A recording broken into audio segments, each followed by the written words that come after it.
Hello, Shannon. Thank you for the help on the spot. I wish I knew how to do that or could do it from here. I do it. I feel bad shoveling some work your way like that. Oh, it's quick and easy. A couple of things. I thought about it on the poll question. I know we did it right after the Super Bowl, but I think it's timely now with Tiger to revisit it. So Tiger, Tom Brady, Michael Jordan, Muhammad Ali. Well, and I know I said Tom the last time, but now that I think about it, I think Jordan, when you look at more than just what they accomplished in their sport, but what they were able to accomplish because of their sport. Yes. I mean, Michael Jordan is still rolling. Okay, there you go. Is as relevant as ever. Yeah, and I think with Tiger, you add in kind of the color barrier and a white man's sport, and he's multiracial, so that's kind of interesting. So that, and you probably saw on Twitter in the run last night after the Spurs game, I slept 2 hours and 45 minutes according to Fitbit. So I forgot Tanner Carlson on the rundown, so I sent out a subsequent tweet. I feel bad. I walk in and I see him and I go, "Oh man, you're on the show on Thursdays," and I blew you off. It's sleep deprivation. Yeah, sucks. It's like I get home after the Spurs game. It's like 10:30. I hadn't eaten dinner, so I ate dinner, and then I can't sleep. It's like, hello, we got to wake up in like 3 hours. First world problems.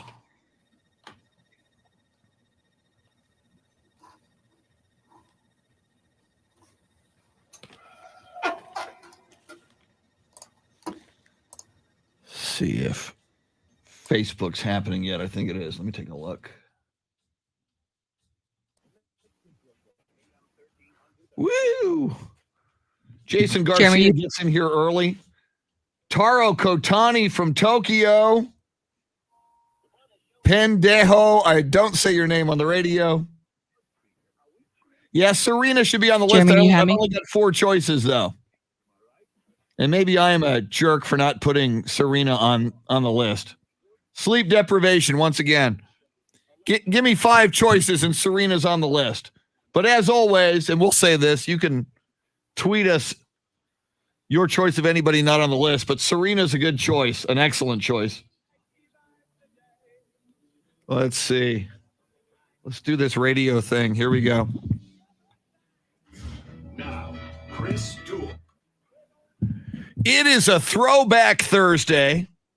Speaking of Throwback Thursday, something happened on this day in 1989 that would change the direction of America's team forever. We'll talk about that and a whole lot more.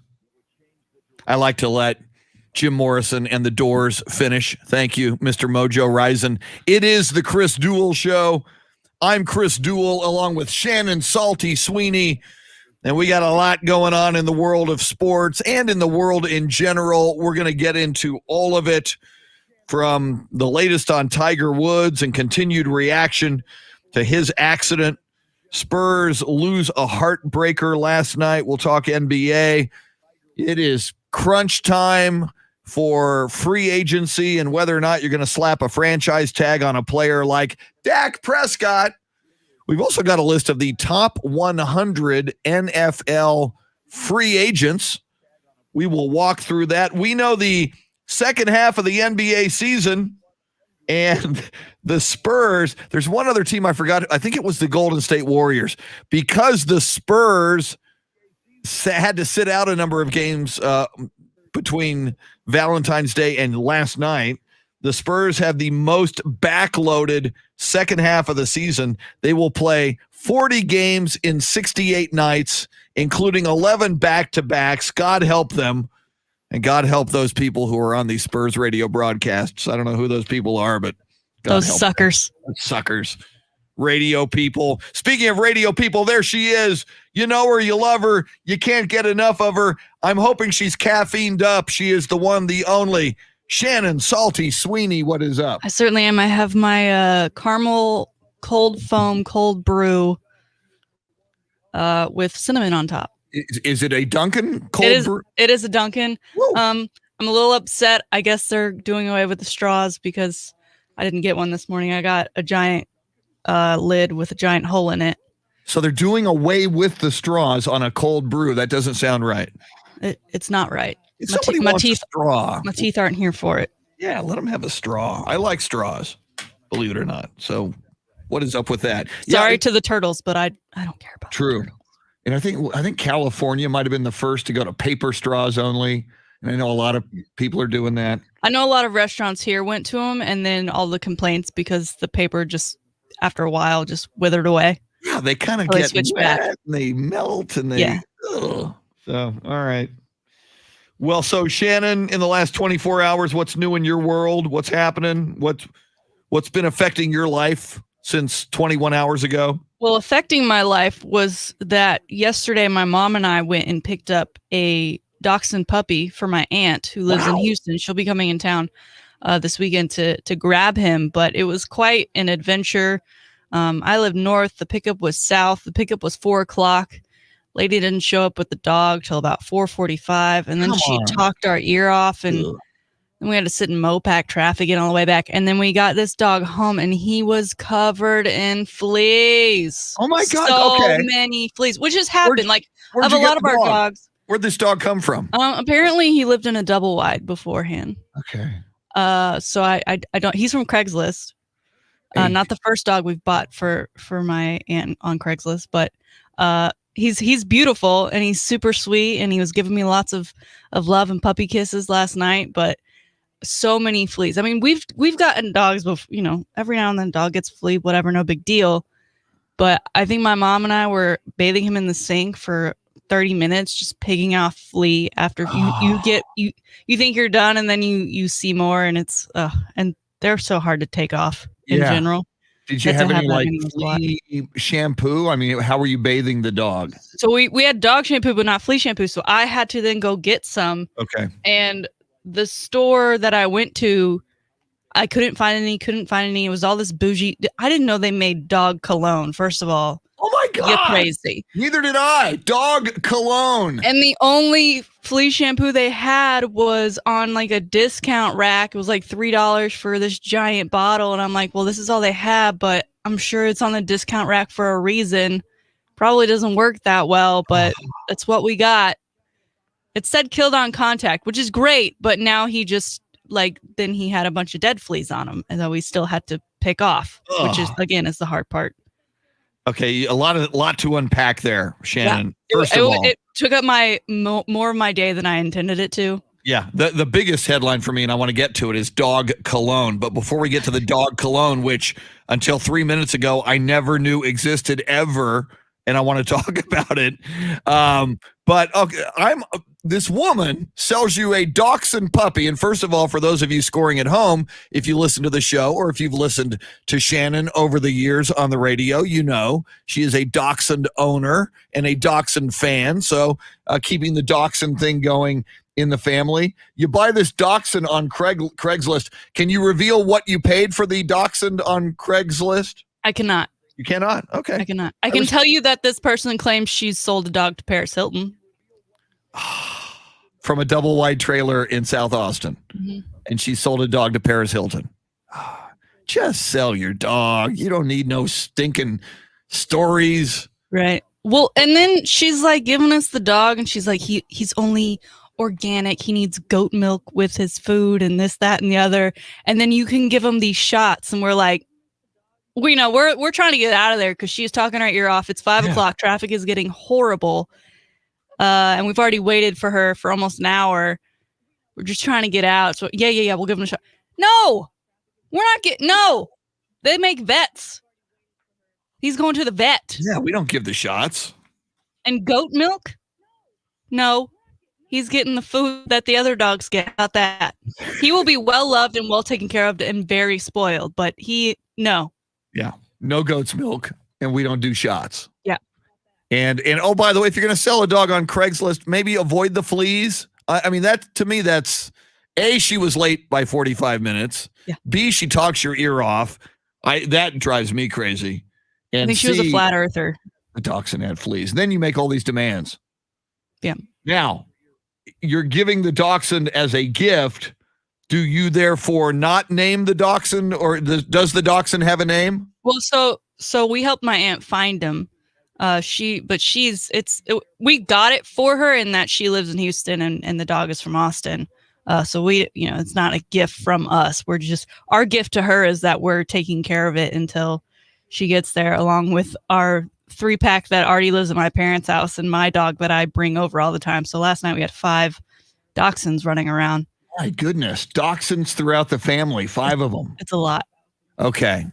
Now but not too much. They're like potato chips. Can never have more than one. All right. And that's cool. And I love dog lovers and animal lovers. And the more homes that we as human beings can give to animals, that is better. Now, before the cash contest, which comes up at 6:20, dog cologne, which I've never heard of before, Shannon. I made it all the way to Thursday, February 25th, 2021 in my life, and have never heard of dog cologne that you saw on the shelf yesterday. My question is, when human beings wear cologne, a lot of times it's to be more appealing to the opposite sex, if that's what you're into. Is the scent to appeal to other dogs, or is the scent to appeal to human beings? And if you're a dog lover, why do you need dog cologne to make the dog more appealing? Right. Well, I was in a rush yesterday, so I didn't actually get to scope out the bottle in detail, but it was a pause as I was frustrated that I could not find flea shampoo, which I thought would be much more common on the shelves than just to see 5 different variants of dog cologne. There's smelling like a dog, and that the dog is dirty and wet and muddy and needs a bath. And then there's the clean dog smell, which they're also warm and cuddly and the softest. They're at their peak of softness. I don't know that we need much more than that. And like you said, I think as appealing to the opposite sex, I think dogs do that already. I don't think they don't like need they any smell help. each other's butts already to get to know each other. Do they really need to? Well, what's on your neck? Yeah, true. Ooh, I'm smelling something Is that Burberry? I don't normally smell. Are you wearing Dolce? That's a good point. Wow, dog cologne. And again, somebody came up with it. Somebody's manufacturing it. And someone's making money off of it. There's a lot of people probably out there buying dog cologne. We got lots to talk about this morning, including the latest on Tiger Woods, NBA, NFL, free agency, college hoops, and more. But right now it's 6:20. We do this at 6:20 and 7:20. And on the radio station you are listening to, it's done, 12 times throughout the day at 20 after the hour, all the way up until 8:20. It is the Grand in Your Hand cash contest.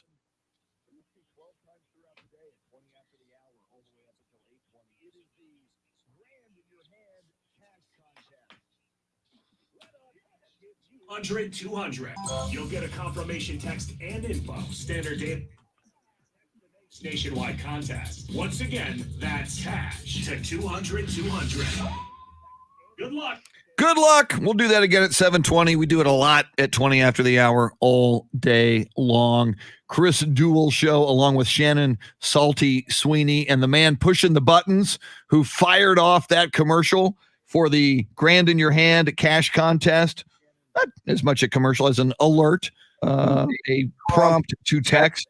He is the pride of Oklahoma Christian University, proud graduate of Communications Arts High School.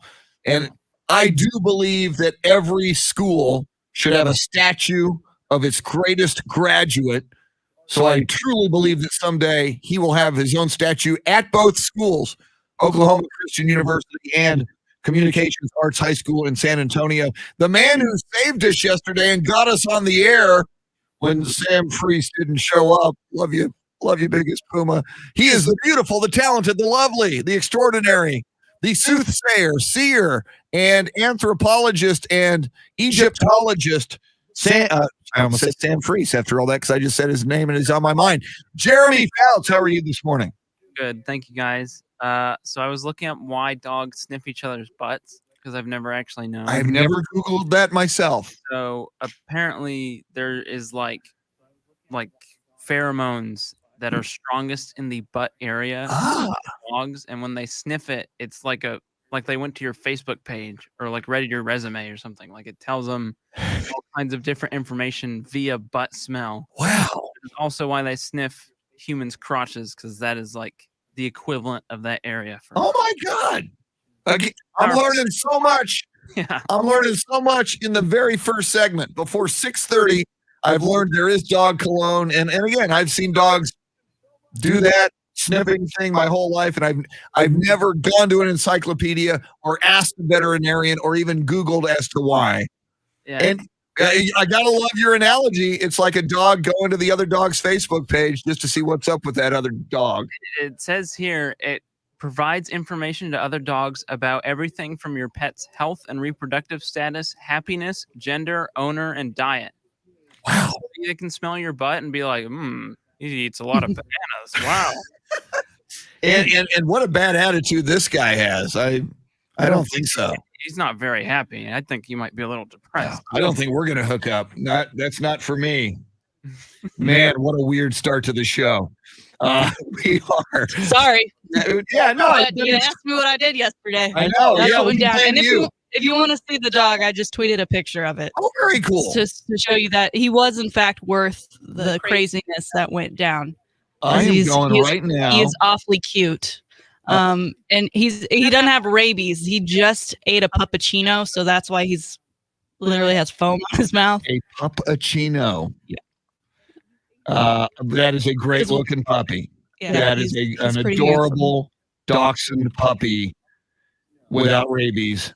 So did you wipe that off the dog's nose, or did his tongue eventually? Yeah, make he it go eventually away? figured that out himself. Okay. He's a smart one already. Very, very cool, and very, very good of you, Shannon, to adopt or facilitate the adoption. I mean, learning of his history and the flea infestation he had, I feel like we kind of saved the guy. Well, we're lucky Paris Hilton didn't snap him up. Right, before we could get to him. Yes. Mm-hmm. Absolutely. We are streaming live video, as we always do, on AM 1300 The Zone and Ticket 760's Facebook pages. Taro Kotani is joining us this morning from Tokyo, Japan.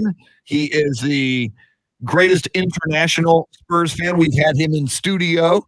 He's come to San Antonio 16 times from Tokyo. When he comes back, we'll have him again. So shout out to Taro. I see Laura Burris in there. Good morning, Laura. Sam Tobias, Wes Perkins. Steve Duraco, the original Rock, is in there. I grew up with Steve Duraco. I've known him since fourth grade, Shannon. He knows all my deep, dark secrets. He knows where all the bodies are buried. So I got to be nice to him because he can, he's got all the dirt on me. Do you have somebody like that who goes all the way back to elementary school with you and has all the dirt on you? I don't think so. I was a pretty clean child. I was afraid of conflict and being in trouble. I was a troublemaker, man. Elementary school, middle school. I've never been arrested. And I'm amazed. I was such a bad kid. I should have been arrested. And I am amazed that I've made it this long I've talked my way out of some things with police officers before, but never actually been arrested. So Cody Webb, Julio Reyes, who is a running machine, Benito Castaneda, I said Wes Perkins. So everybody on Facebook Live, thank you for joining us. All right, as we roll forward, let's talk about the latest on Tiger Woods. We got some, I guess it is good news. The LA County Sheriff spoke to the media about the crash yesterday. And the news could have been worse, what he revealed about Tiger Woods in that crash. We will get into that. We'll get into the NBA, Spurs. We'll talk Mavericks because Shannon's a Mavericks fan. So is Tanner Carlson. He'll join us at 8 o'clock. NFL free agency. Lots going on. Oh, speaking of cops and drunk driving, Bruce Springsteen, the boss, had his DWI and reckless driving charges dismissed in New Jersey. I support that. I guess people can be okay with his car commercial now. I think there you go. Yes. That was. He knew all along. It's like it never happened. Yep. Like it never happened. She is Shannon Salty Sweeney. 7 o'clock hour, her salty shakedown will come your way. Jeremy Fouts, the pride of Oklahoma Christian University, making the show go and telling us about dogs and why they sniff each other and why they sniff human beings in our nether regions. Thanks for that information, Jeremy. I am forever enriched. Quick break. By the first segment, it's going to be an unusual show. Fasten your seatbelts. It's going to be a bumpy ride. We're with you till 9. Thanks for being with us. It's the Chris Duel Show. I'm going to go get...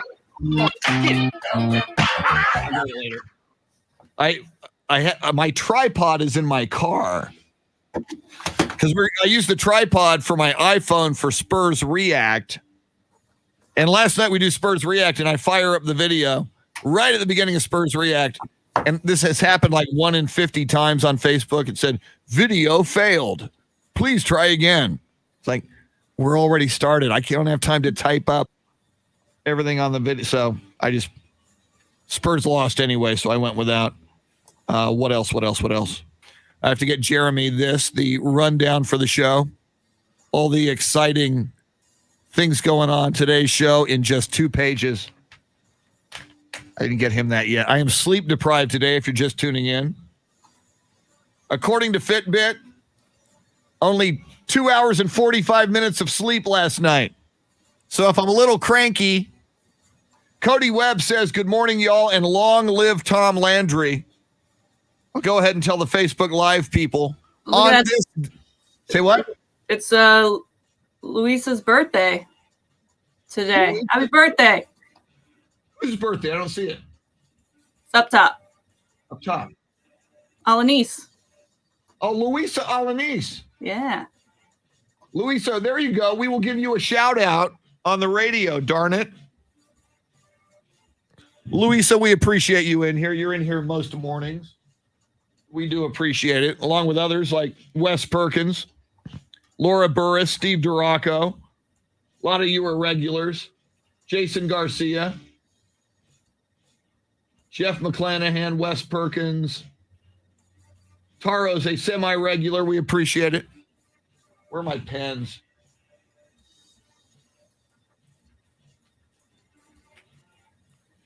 Okay, I am giving a shout out to Luisa when we get back.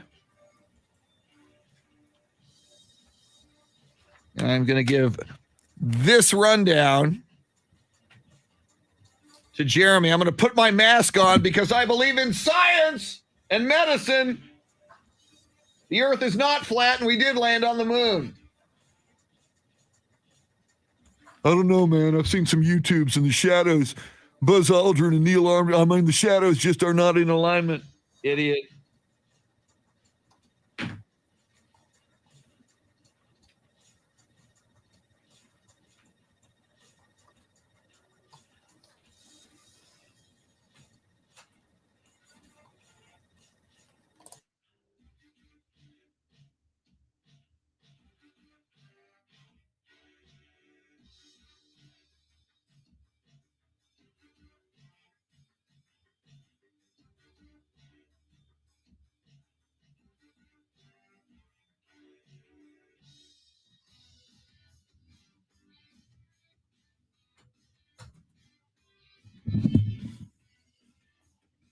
Barney Segura, what is up? It's Throwback Thursday, so I'm wearing my San Antonio Wings t-shirt.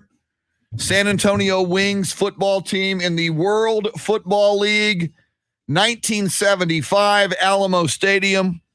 Quarterback number 10, Johnny Walton. Running back, Billy Sadler.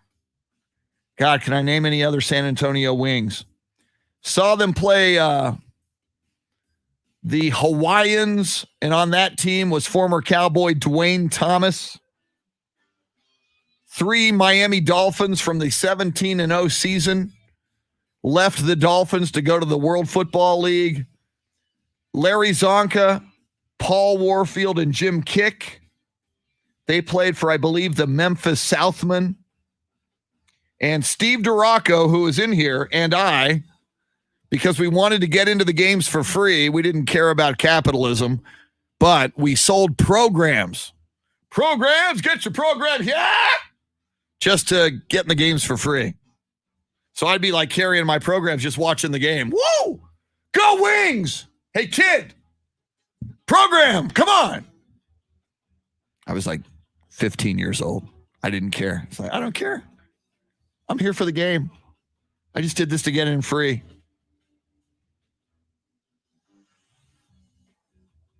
It's a Throwback Thursday. And it's a thirsty Thursday. And as Shannon knows, a new sponsor of the show is Michelob Ultra and Michelob Ultra Seltzer. I just happen to drink Michelob Ultra. I've consumed more Michelob Ultras over the years than most human beings should. So that's very convenient. That would be like for Shannon if Dachshunds decided to sponsor the show. The show is sponsored by Dachshunds. Shannon would go, I know a thing or two about Dachshunds. I know a thing or two. That's the perfect sponsor. Dachshunds are to Shannon as Michelob Ultra is to me, which might be a little frightening. I think as Steve Duraco, who knows all my deep, dark secrets, knows maybe I consume a little too much. And a lot of that Michelob Ultra consumption was because of Tony Romo. Because Tony Romo would drive me to drink in excess.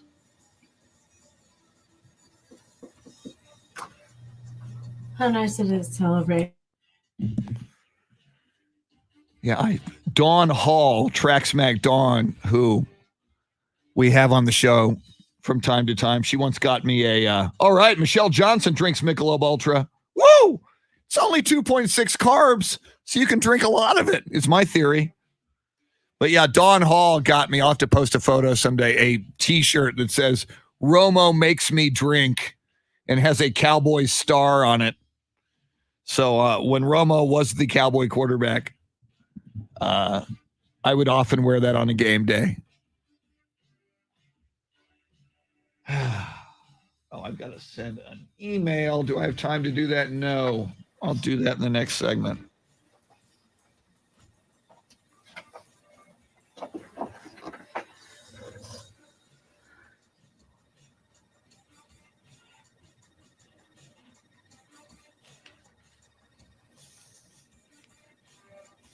Oh, so Shannon, we'll mention the poll question here in this segment.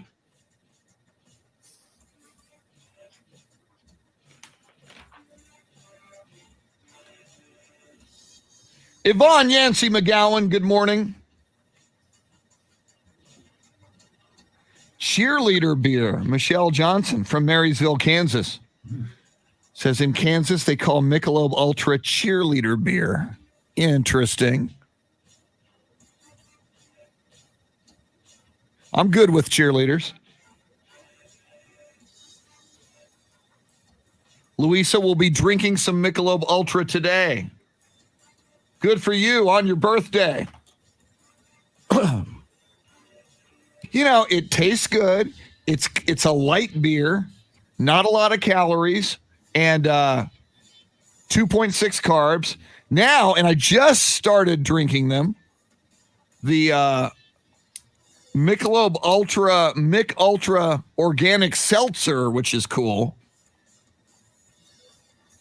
I must admit, during the snowstorm, the HEBs and the, most stores, convenience stores, out of water, out of toilet paper, but they stayed stocked on alcohol, including CVS and Walgreens.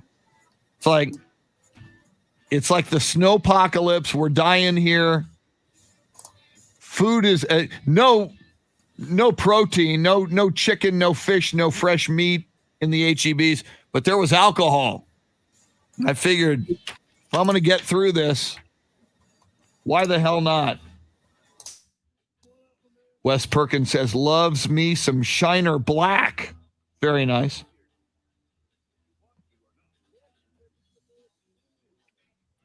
Well, and luckily you can like different beers. It's like I mainly drink Michelob Ultra, but I like Guinness when I'm in the mood for it. I like a Shiner Bock when I'm in the mood for it. I like a Stella Artois when I'm in the mood for it. But like the go-to poolside kicking it is Michelob Ultra. Let's see. All right. We'll talk a little Tiger here. We'll do the poll question. We'll see where else this leads us.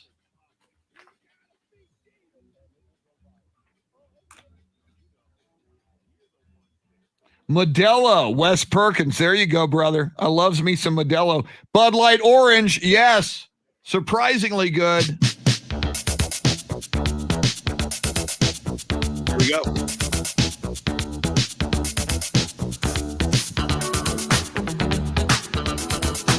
Little Michael Jackson for you in the morning. said you wanna be starting something. You got to be starting something. I said you wanna be starting something. You got to be starting something. How prolific was Michael Jackson? I mean, yeah, eccentric. Yeah, he had issues. Some people, I mean, he was accused of some awful stuff that was never really proven. Yeah, there was some documentary on HBO that did a deep dive into some of the really god awful things that he was accused of. I didn't see it. I need to, but It's a lot. Say again. It's a lot, that documentary. Did you see it? Mm-hmm. Okay, now having seen it, because my memory of Michael is pretty much the music, and yeah, he dressed differently. The one glove, the time he held the baby over the railing was a little frightening. So after you watched that was it HBO documentary? I think so. I think it was like a 2-part thing. So I mean, did you walk away from it just convinced that he did these horrible things with children? I don't know that I was completely convinced. I think he definitely did some things that were wrong. Okay. Yeah, Jesus juice, giving Jesus juice to kids, if that's true, but was not cool. I don't remember that was alcohol, part by the way. I think it was wine or a mixture. Here, have some Jesus juice, little Timmy. It'll make you feel better. No. Yeah, he definitely had an obsession with kids that is not normal. Yeah. What he did with them behind closed doors, I have no proof, so I'm not going to sit here and say that he did something. And let's pray to didn't God do something. he didn't. Correct. Yes. The defense is that parents and adults who were then kids were trying to cash in and make some money off of him. We don't know, and obviously, you never ever want to blame the victim if indeed somebody was victimized. You want to give them justice and see that those things never happen again. But speaking of goats, thank you. You set that up for me, didn't you? Exactly. We can get to our poll question. Speaking of goats, and some will believe that Michael Jackson is one of the all-time goats. He was the king of pop. Elvis Presley was the king of rock and roll. LeBron James may be the king of basketball, but Michael Jackson was known as the king of pop. So he was a goat.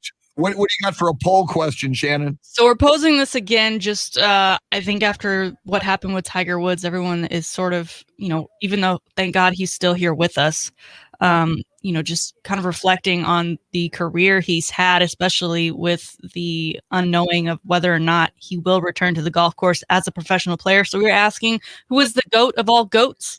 Our choices today: Muhammad Ali, Tom Brady, Michael Jordan, and Tiger Woods. Michael Jordan currently leading the way with over 57% of the vote. And of course, if you have others, feel free to comment. Yeah, either tweet them at us in the comments, or you can tweet Shannon directly at Shannon B. Sweeney, where if you go right now to her page, you'll see the photo of the brand new dachshund puppy she acquired yesterday. Unnamed. So if you have a name suggestion, Tiger. Throw it in there. Just in honor of we got you the week Tiger had his wreck. I know it's weird to call it Dachshund Tiger, but how about Tiger? How about Brady? Ooh, Shannon owning the Dachshund, giving one into the family called Brady. That would never happen. Heck no. Just saying. Jeremy, do you have any name suggestions for the new Dachshund puppy that Shannon has acquired? That's tough. I mean, you could relate it to the cologne. Maybe cologne have a nice name like Velvet or Velvet. Velvet. That's not a bad name for a dog. Velvet. Kind of cool. Or you could call it Flea. Someone just said Colt. That was on my aunt's list. Colt. And I said, no, you can't name your dog Colt because my dog is named Shipley. And I plan on down the road getting a little boy myself who I will then name Colt. Now, wait, little boy as in a real little boy or a little boy dog? A little dog boy. Okay. You scared me because there. I've got Colt to Shipley is so iconic. Like Absolutely. That's the pairing I'm going for. So I said, you cannot name yours Colt.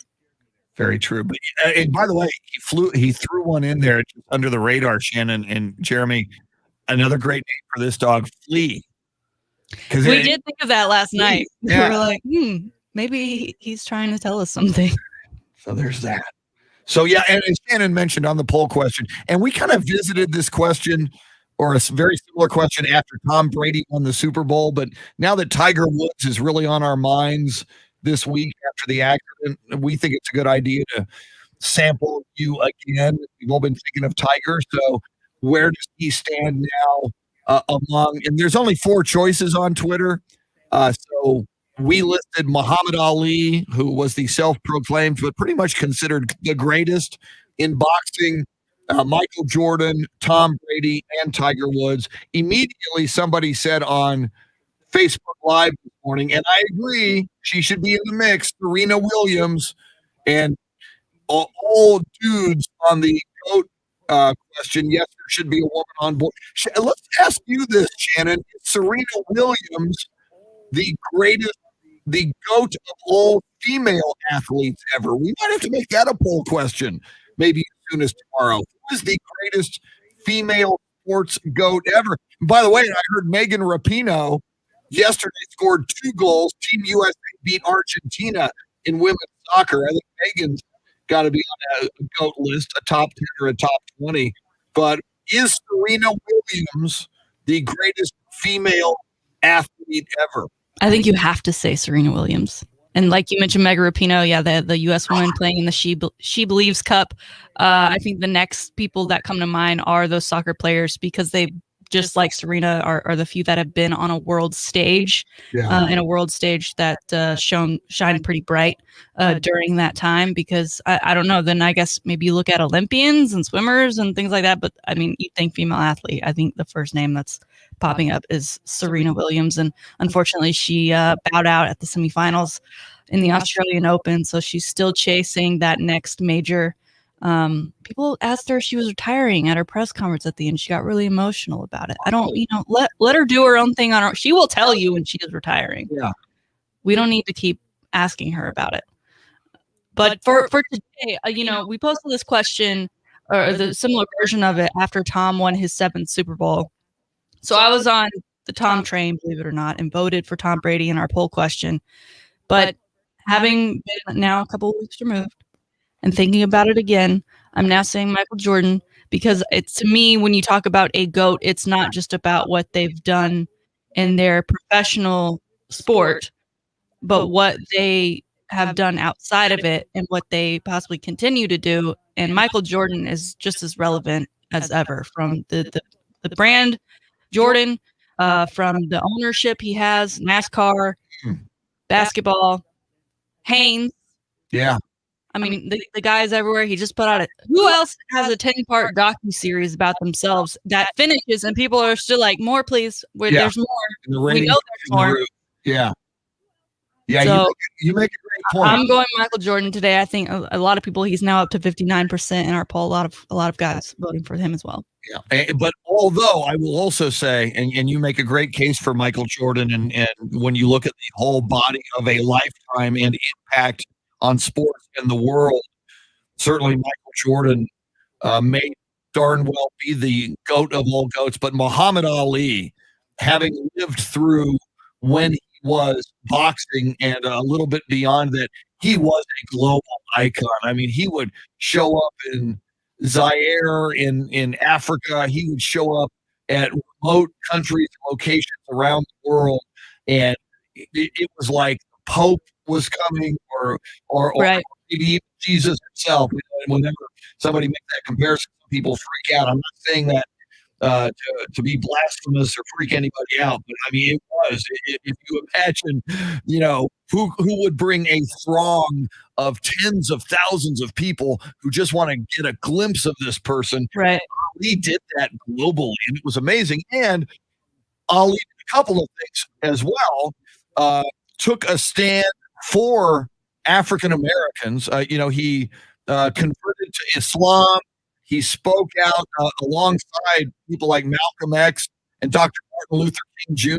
for equality and for rights of African Americans when they were being oppressed. And one of the big things Ali did, and he paid a huge price for it, when they tried to induct him in the draft in the Vietnam War, he said, "No, I'm not going." He goes, "I don't think this is a good war." He said, "The South Vietnamese people never did anything to me." And at the time, there was a huge backlash. He was stripped of his title. He was banned from boxing, I think for about 3 years. I'll have to look it up. But about that, in the prime of his life, as great as he was, they said, "No, you will not box. You are not allowed. You are undesirable. You're a dirtbag. You're a draft dodger. You're done." And years later, history now says Muhammad Ali, that wasn't a good war, and we shouldn't have been. Everybody served, obviously. They served honorably. They answered the country's call. We in nowhere. My dad was in Vietnam, so I have full understanding and respect for everyone who answered the call and followed their nation's orders. But as it turns out, there were a lot of things we were doing there and a lot of things that shouldn't have been done there. And while what Ali was saying to America and the world at the time angered a lot of people, and angered probably the majority of the people, upon further review decades later, a lot of people credit Muhammad Ali for taking that courageous stand. Yeah, I think though for me, he suffers in the poll. Just it's the generational gap and kind of the time in which he was at the top of his game and relevancy, because and also like you think of the social media and the media frenzy we have now just was nowhere near what it was back then. I mean, you had to be in media to be around these people and kind of get the inside look. And, you mentioned when he walked into a room, it was like a god walking into the room. Friend of mine, Mark Henry, WWE star, he met him, and he was talking to, I don't want to, Stone Cold Steve Austin was here. And so I was in the room with them and they were talking about Muhammad Ali, and Mark said that is a guy that, like you said, you're in awe. This larger than life guy, Mark Henry, is just, almost like a giddy girl going to a Justin Bieber concert. Like you just can't believe it. Because he just was that dude. So that, yeah, I agree. Because generationally, I don't know or feel the necessarily the impact that people had watching him. And, what Olympics was it where Atlanta? I don't even remember the year. Yeah, it could have been Atlanta in 96. Yeah, I was 3 years old at that point. So I remember he even lit the torch. He was not suffering as much from Parkinson's. When I was in Los Angeles for the 1984 Olympics at the LA Coliseum, which, oh, by the way, is just across the street from USC. But yeah, we lit the torch in 84 as well. And he and again, a global icon was Muhammad Ali. So once again, that's the poll question. You can vote at Ticket 760. Got a link for you as well at AM 1300 The Zone. So currently the listing is Ali, Michael Jordan, Tom Brady, and Tiger Woods. I think you're swaying people because Ali's getting some more votes here. Sorry to sway people. I think old people like me get off my lawn, maybe voting for Muhammad. I did vote for Muhammad Ali. I'll reveal my vote. I voted for Ali, but that's me. Now, before we talk some Tiger, and we'll probably run out of segment, and we'll get more into Tiger in the next segment as well. Shout out, Luisa Alanis is a regular. She joins us on Facebook Live just about every morning. She is a huge Texas Longhorns fan, among other things. Today is Luisa Alanis' birthday. So happy birthday, Louisa. And for anybody else who is having a birthday out there, we wish you a happy birthday. A little bit later in the 7 o'clock hour, we'll bring you sports birthdays. Let me see if anybody's not a big day for sports birthday, but a big day in Dallas Cowboys history. Shannon, talk about that. And of course, the salty shakedown is coming.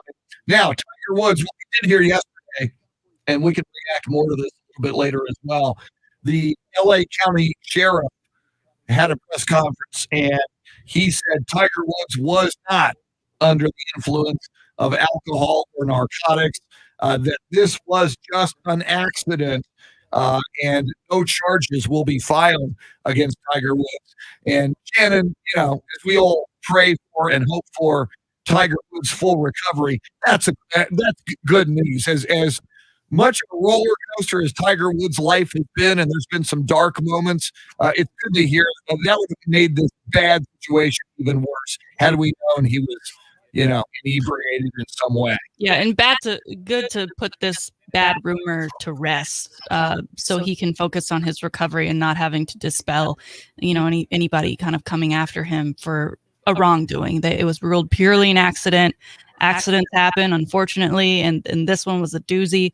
But he's already on the road to recovery, and we don't need to be talking bad smack about Tiger Woods, just cheering him on.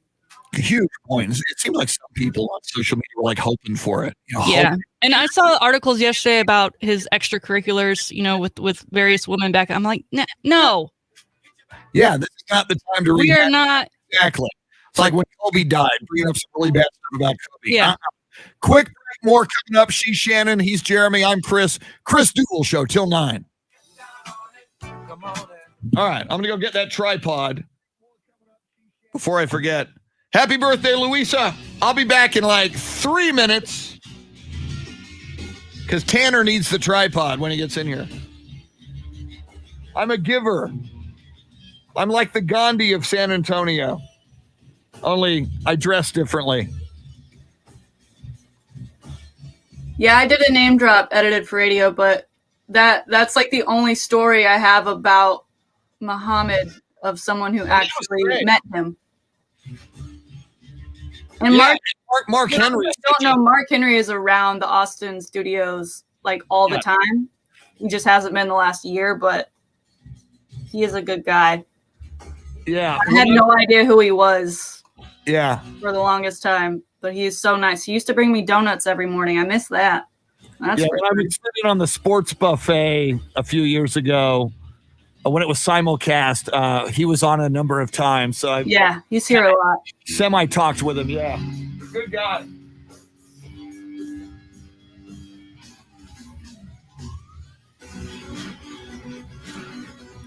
A push for everyone to wear red and black at the PGA tourney. That's great. Is it just going to be Sunday for Tiger's famous Sunday outfit, or are we going the whole weekend? Yeah, Sam Mark lives in the area. He does a lot for the community.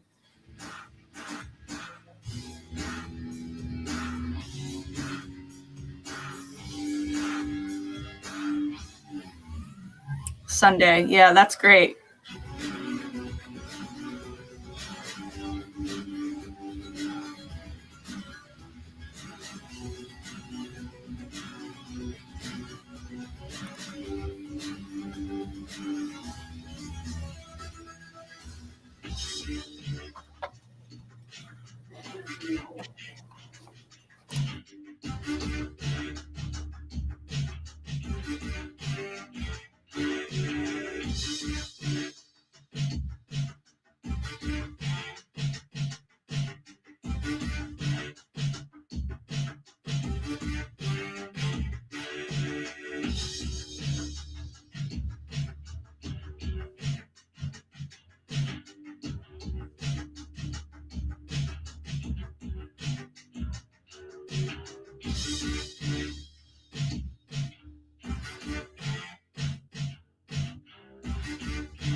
So I go all the way out to my car. It's a long walk. And then I walk through the parking lot, go to my car, press the button to open the door. Don't have the key with me. I took the key out of my pocket. Like when I get to work, it's like I got a key in my pocket. I got house keys. I got a wallet. I don't want all that stuff in my pocket for 3 hours of radio. I take that stuff out and I throw it in a bag. And then I go to the car and I don't have my key.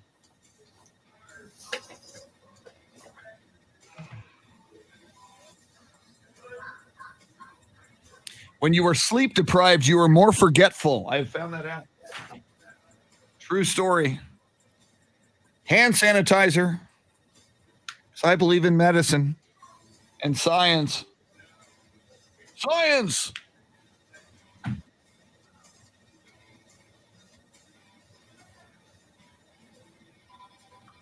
Armando Salinas. Oh, yeah, somebody said, hello, Hector Gomez, Armando Salinas, James Pellman. Somebody pointed out, and it was in the middle of the segment, I couldn't blow this person out. There's a spammer in here. I hate that. And how do they find this feed? How do they? That's been happening a lot more lately. Oh, a spammer in Espanol. It might be our hashtags. Oh, really? Okay.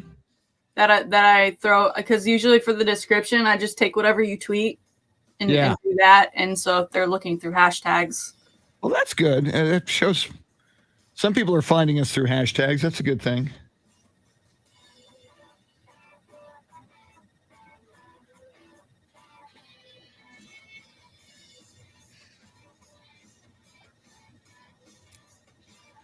All right. Let's see here. Foamfoot 420 says, damn spammers. Exactly.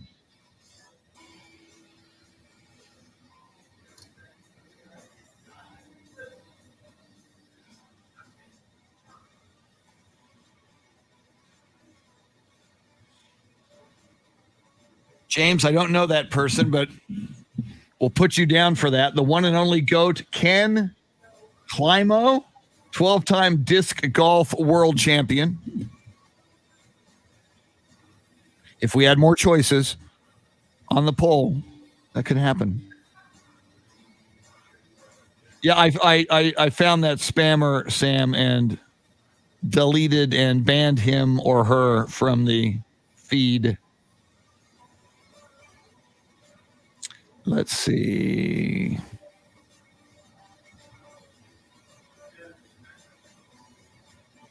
Armando Salinas says the mayor where he lives in Kentucky is named Steve Austin. How ironic. Very nice. Sam says Shawn Michaels lives in San Antonio, but currently resides in Orlando because of his role currently with the WWE. Okay. That makes sense. Stone Cold Steve Austin used to live in Victoria, currently resides near Los Angeles.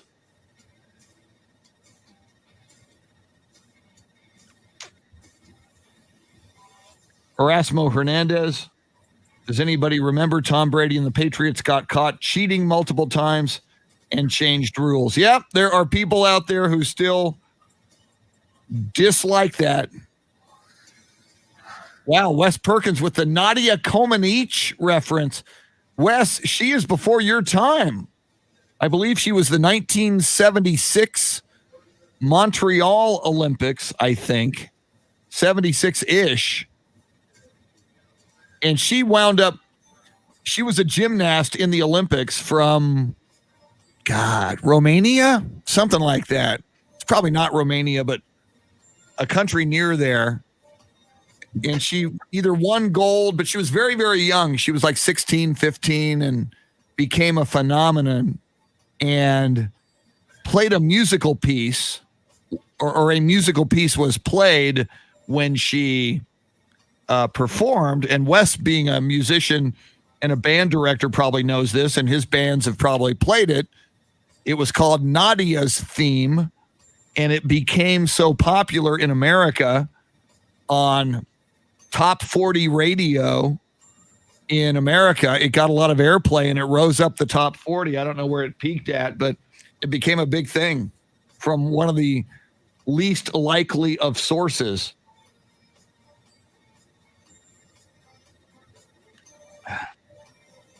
Michelle Johnson says Chris Everett as a GOAT.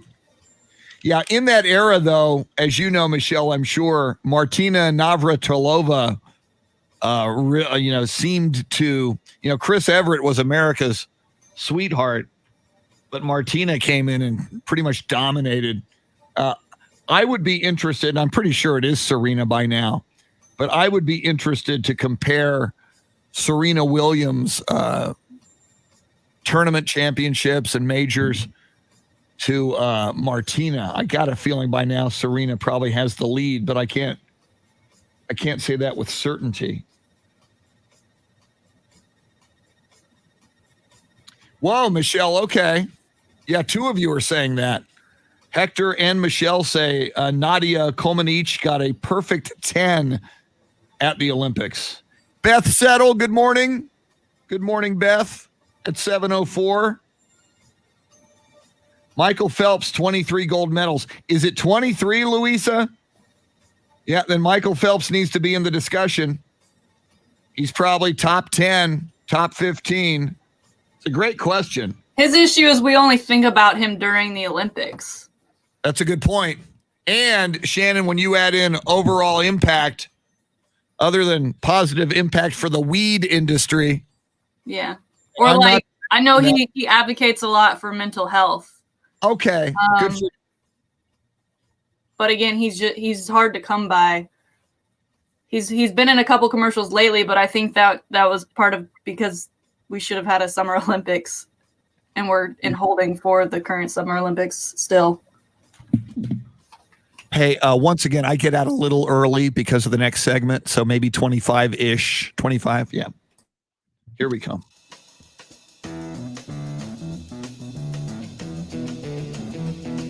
This is the Chris Duel Show. You know the day destroys the night, night divides the day.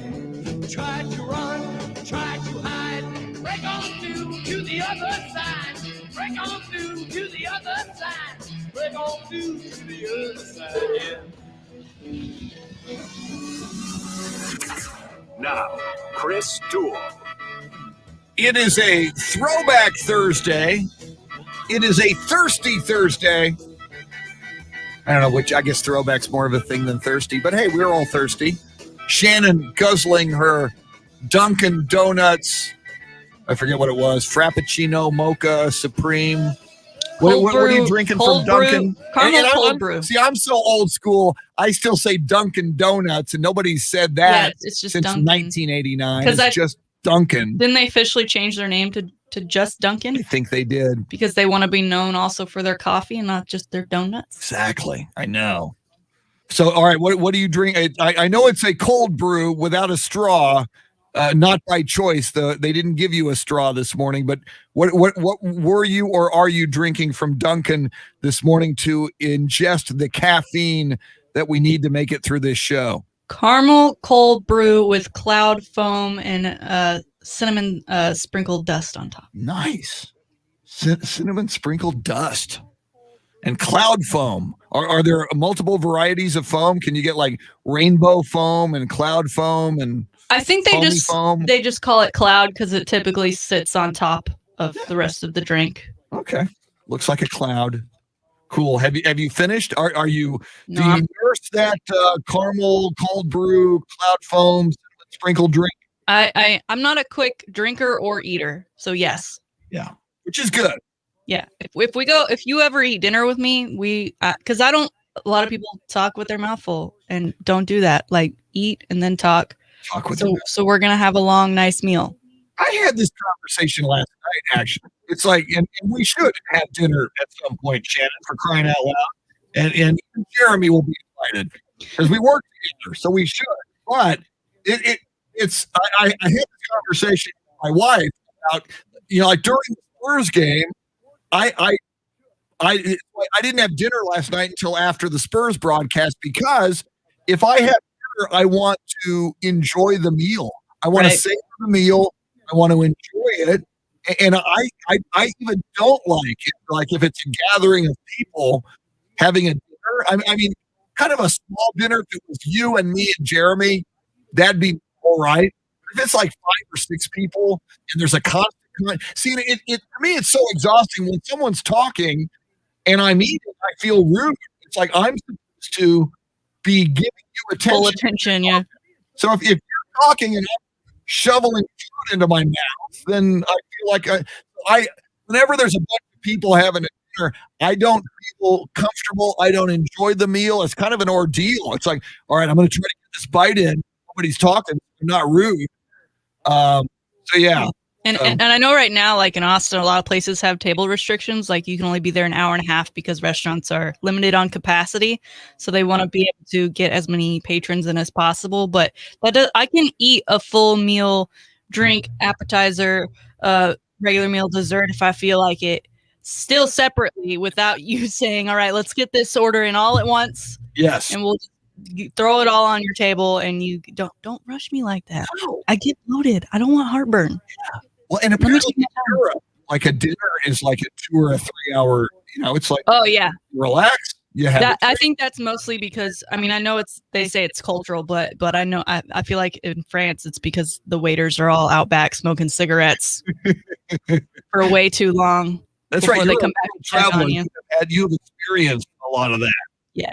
So I think that's good. And that way, if dinner is going to be 2 hours, then we can have a social dinner. Then we can have 5 or 7 or 10 people for dinner. We're going to kind of take our time. Right. And break bread and drink wine. And it's weird. I feel rushed at like a restaurant. And then when I'm at home and like the Super Bowl, for instance, I ordered pizza and I'm like, I'm going to enjoy this game and just eat my pizza. And just be, everyone's quiet. I'm just going to enjoy. Then I eat the pizza in the first like 3 plays of the game. And then I'm just, I can never, for whatever reason, while I'm watching sports, I'm just, I don't know, maybe that says something about me that when I'm on my couch, I just like throw food in my face faster than I do anywhere else. But that's a piece of me I'm trying to work on. Yes. Well, and you mentioned when you feel rushed at a restaurant. I mean, that's something that drives me a little crazy. It's like, you just gave me the meal, and we're spending, usually at most restaurants, you're spending a good amount of money. Right. I'm going to tip you well. Yes. Don't think I'm going to take up your table for 3 hours and then just. Yes. I was a long-time waiter. I've been a waiter for many years when I was younger, a bartender and a restaurant manager. I've been all 3 of them. I know that wait staff do not get tipped well or appropriately. And I know there are some yahoos who will not tip at all, which is god awful. So, I mean, to me, I'm starting at 20% minimum. I mean, if you're good, you're getting 25, 30, 35 or more. I mean, if you insult me and tell me I'm ugly and I'm fat, I might take it down to 18%. But yeah, you're gonna get an excellent tip from me. What I was gonna mention about being rushed, when they will set the food down, then automatically, boom, there's the ticket. It's like, all right. Oh yeah. I'm done with you. Let's go. Let's go. Snap it up. Let's go. It's one thing when you say it in advance, like, hey, I'm kind of on a rush, lunch, whatever, but don't just do that. And last night, I had this really long day with this other dog thing going on. And so the family and I ended up going to dinner. We went to the Domain because I was going to leave from there to go home. So I brought my dog in her doggy stroller to dinner last night. Okay. And because it is late, I like to be in bed asleep by 8:30, and we don't even get seated until 8, just because it took forever to get all the fleas off. Yeah. So that's one of those instances where I'm like, as long as the waiter is attentive, but our waitress was flirting with all these other tables. They finally, we get our food, and this place, to me, is always known for not having great service, but I do love the food. So that's what they have going for them and why I've attended several times. But they put the plates down and we don't have any silverware. So then we have to wait for someone to come back to bring us silverware. And then they bring us like the to-go silverware with the little tiny flimsy. You're paying lots of money for this meal. And they finally come back after that. And I point to the other table. And I'm like, but they have real flatware. Can I have some of that? And I guess because of COVID, the cleaning process is, they don't have enough silverware, I guess, to go around in the circulation. So they were like, we don't have any. Oh, God. And so I'm like, I mean, I was eating tamales, so it's not like I needed a giant steak knife, but it's nice. Still, the rotisserie chicken was shredded long, and it was coming out. It just the masa to chicken ratio was not what I intended it to be. Exactly. And my teeny tiny plastic Barbie fork wasn't cutting it. Quite literally. Quite literally. Well, and here's the other thing in a restaurant. And again, you know, even if I never worked in restaurants, and I did, but this is common sense. I hate it when you sit at a table and it's busy and nobody acknowledges your existence.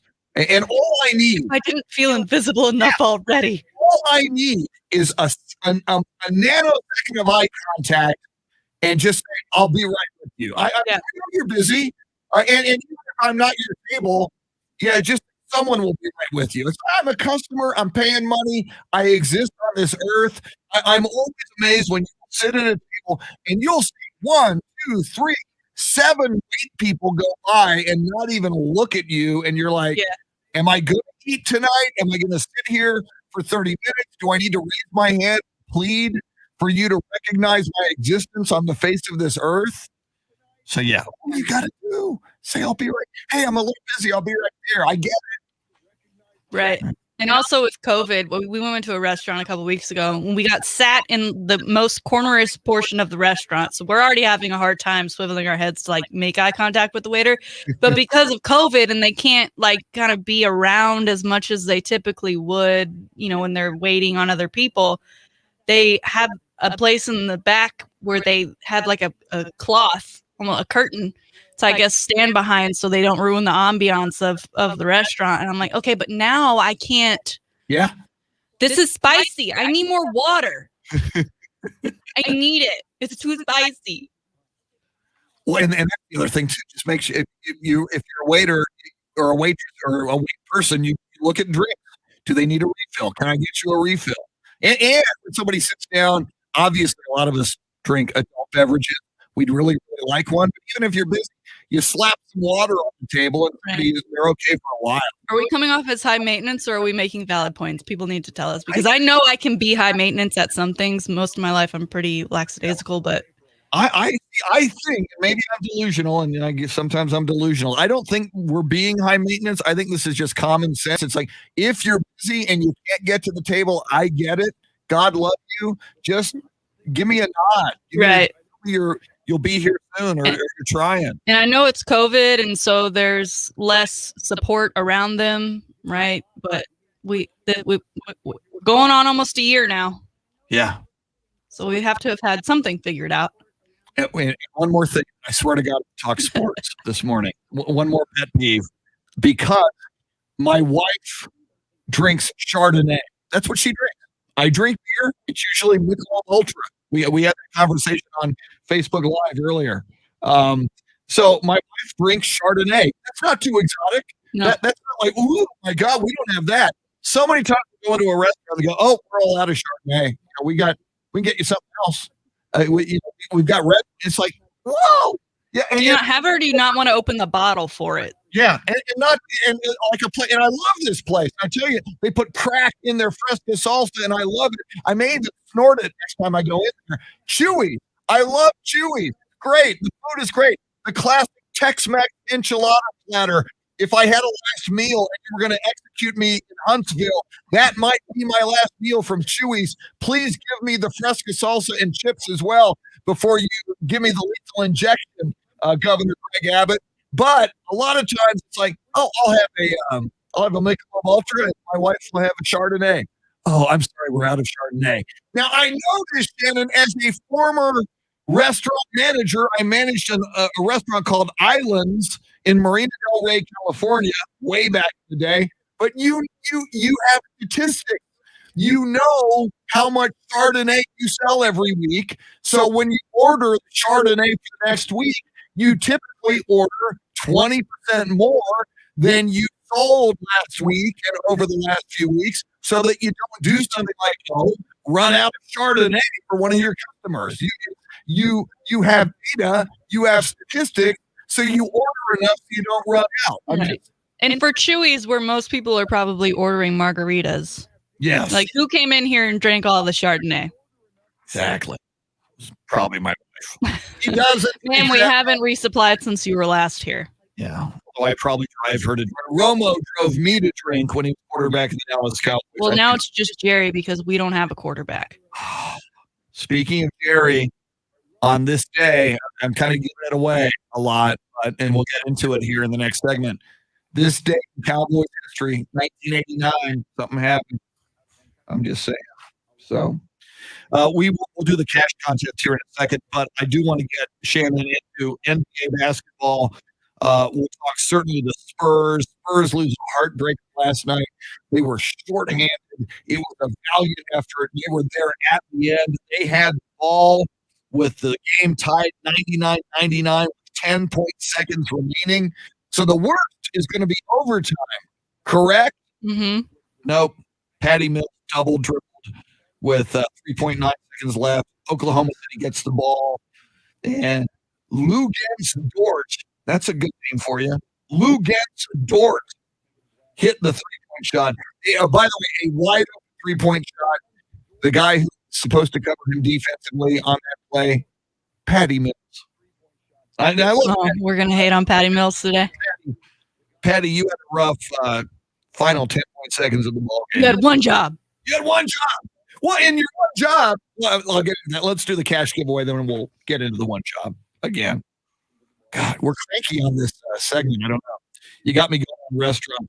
It is time. You won't be cranky if you win money. It's time for the grand in your hand cash contest. It goes like this. Let us give you money. Your chance to win $1,000 is right now. Text the nationwide keyword BANG to 200-200. You'll get a confirmation text and info. Standard data and message rates apply in this nationwide contest. Once again, that's BANG to 200-200. Good luck. Bank. Good luck. We do that a bunch of times at 20 after the hour, all the way until 8:20 tonight. But yeah, here's one of my problems with, and I love Patty Mills. He is the longest tenured Spur. He's having a great season. And we talked earlier about GOATs, about people who do things away from the game itself. Patty Mills is a great man, a great philanthropist. He's done great things for the community. Not dogging him in any way, but with 10.7 seconds remaining and it's 99-99, your one job, Shannon, as you were alluding to, is don't turn the ball over and don't shoot before with time left on the clock for Oklahoma City to get the ball and a chance to beat you. That way, one of two things happens. You either win the game, the shot goes in, or you go to overtime because it's 99-99. Patty got the ball. Granted, he was in a crowd, a lot of defenders around him, but he double dribbled the ball. So I guess you would argue, and he's a guard. He's a ball handler. It's kind of, he shouldn't have allowed that to happen. And then on the final play, he ran over to double Shea Gilgeous-Alexander of Oklahoma City, who was having a career night and scored a career high 42. In fact, even Bill Schoening, whom we love and had on the show yesterday, the voice of the San Antonio Spurs, before that final play, when Oklahoma City had the ball with 3.9 seconds remaining, even Bill said, and we all thought, hey, we know who's getting the ball on this final play. It's the guy with the hot hand. It's Shea Gilgeous-Alexander. Brilliant move by Oklahoma City. They said, nope, we're going to kick it to a wide open. Lou Dort was wide open from three, and as Patty Mills was running at him, cha-ching, ball went in. Oklahoma City on a buzzer-beating three-point shot beat the Spurs 102 to 99. That's the way it goes. So I've got to ask you, because we posed the question earlier in the week of these next three games, OKC, Pelicans, and Nets, what the Spurs record would be. It was a toss-up between 2-1 and 1-2. Jeff Garcia and Bill Schoening told us that their best bet to win would be that OKC game. They're starting off 0-1. Are you still on that 2-1 train, or are you going to go to 1-2, or are we even thinking maybe 0-3 now? I'm sticking in honor of Meatloaf, who is from Texas, by the way. His famous song, 2 out of 3 ain't bad. I'm sticking with it. Now they've got New Orleans comes in here to the AT&T Center on Saturday night. You're right, and Brooklyn is red hot. So they're playing a bunch of all-stars versus no stars. They might. How you like that, San Antonio? And we alluded to this at the top of the show, Shannon. The Spurs and the Golden State Warriors, the second half of the NBA schedule was released yesterday. The Spurs and Golden State, nobody has more games than they do in the second half. They will play 40 games in 68 nights. There are 0 2 nights off in a row. The most there will ever be is 1 night off, and there are 11 back-to-back. And the Spurs so far this season are 0-4 on back-to-backs. Is this? Do these include makeup games? Is that why there's so many games? Or okay, The NBA apparently is adamant they want everybody to play 72 games. right. So That's almost like a baseball schedule. yeah. So that's why the Spurs back end Ooh. so loaded. And they're already on a limited crew right now. They're gonna be tired. Yes. So Spurs had a golden opportunity. Would have been a great win. It would have been 6 games above 500 for the first time since some dude named Kawhi was here. All right, coming up, it's what you wait for. You gather the kids around the radio. You call the parents and you make sure they listen to the Salty Shakedown, which is coming up in the next segment right after this day in sports history. It's a big day in Cowboys history, sports birthdays, and more. Tanner Carlson going to join us at 8:06. She is Shannon Salty Sweeney. Jeremy Fouts, the pride of Oklahoma Christian University, making the show go. We're with you till 9. Chris, thanks for hanging out. It's the Chris Duel Show. We've got the tripod again. We are with my car key and with my mask, my Ted Cruz mask. Ted, I was wearing this before you were. And Ted Cruz, I was a Texan before you were.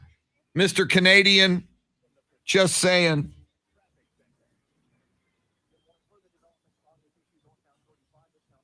Yeah, and Ted Cruz is big. I just don't lack elitists. And Mr. Harvard Ivy League educated, lives in the most expensive neighborhood in Houston and vacations to Cancun when we're all suffering. Damn those elitists. I'm here to protect you from the elitists. Thanks, Ted. Appreciate it, dude.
Got the tripod.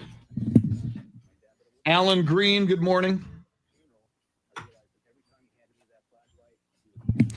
Kevin Monk says, I don't think Patty Mills should have had the ball in his hand. DeJounte Murray should have.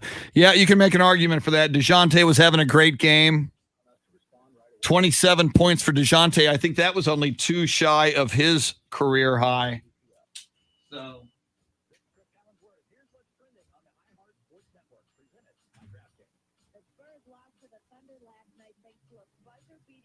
It so sucks. You had 6 guys out of the lineup, including your biggest scorer and should be an all-star, DeMar DeRozan. And so DeMar +5 with COVID issues, and you should have won that game. That one hurts. And as Shannon mentioned, now it's New Orleans and then it's Brooklyn. And Brooklyn is red hot. And New Orleans won last night. Well, it is much colder outside now. A front is coming in than it was. Now, compared to last week, no.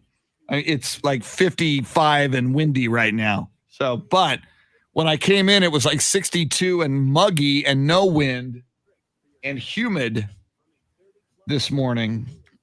But yeah, so I went out and I even grabbed a jacket out of my car because I know going back, I'm going to need it. All right. I got sports history.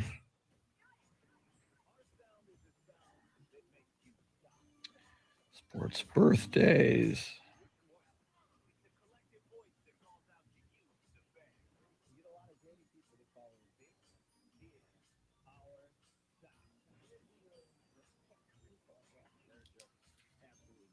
We'll see who Luisa Alanis shares a birthday with in the world of sports.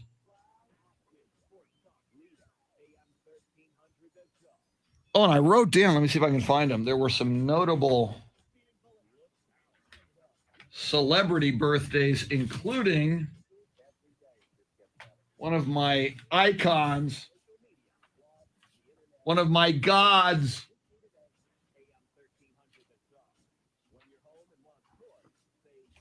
Here are your celebrity birthdays. George Harrison, Ric Flair, woo! Chelsea Handler, Fred VanVleet, a sports birthday, of course, and Carrot Top. Carrot Top had a career.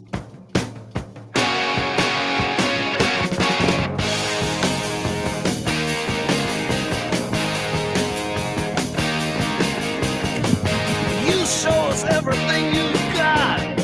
You keep on dancing and the rhythm gets hot. You drive us wild, we'll drive you crazy. Kiss. Thank you, Jeremy Fouts, Soundscape stylist. I hear it. Was that pre-COVID or is it still the final Kiss tour? I think it was supposed to happen in 2020 and then COVID happened. So I don't know if Kiss is going to do it again in 2021 or not. We'll see. Chris Duel Show. And we do want to rock and roll all night and party every day.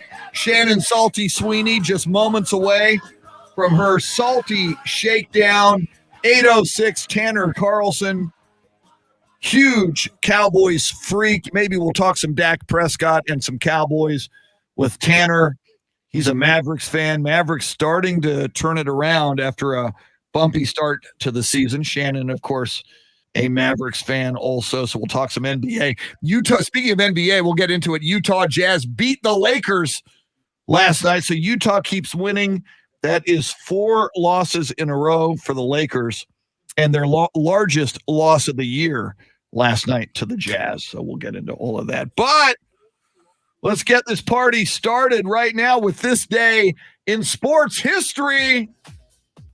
On this day in 1962, Wilt Chamberlain of the Philadelphia Warriors scores 67 points against the Knicks for the second year in a row. He had scored 67 against them in 61. It's a little weird. On this day in 1964, Muhammad Ali, who is part of our poll question, wins his first heavyweight boxing title. He beats Sonny Liston, who was the heavyweight champion until then. Sonny did not come out for round 7 at the convention center in Miami Beach. So Ali, at the time known as Cassius Clay, became the champion. Speaking of boxing, on this day in 1989, Mike Tyson TKOs Frank Bruno in the 5th round for the heavyweight boxing title. And Shannon, that's kind of interesting because 1989, when Tyson won that bout that night, earlier that day, it's the marquee event in sports history today, 1989, Arkansas oil man Jerry Jones buys the Dallas Cowboys from then owner Bum Wright.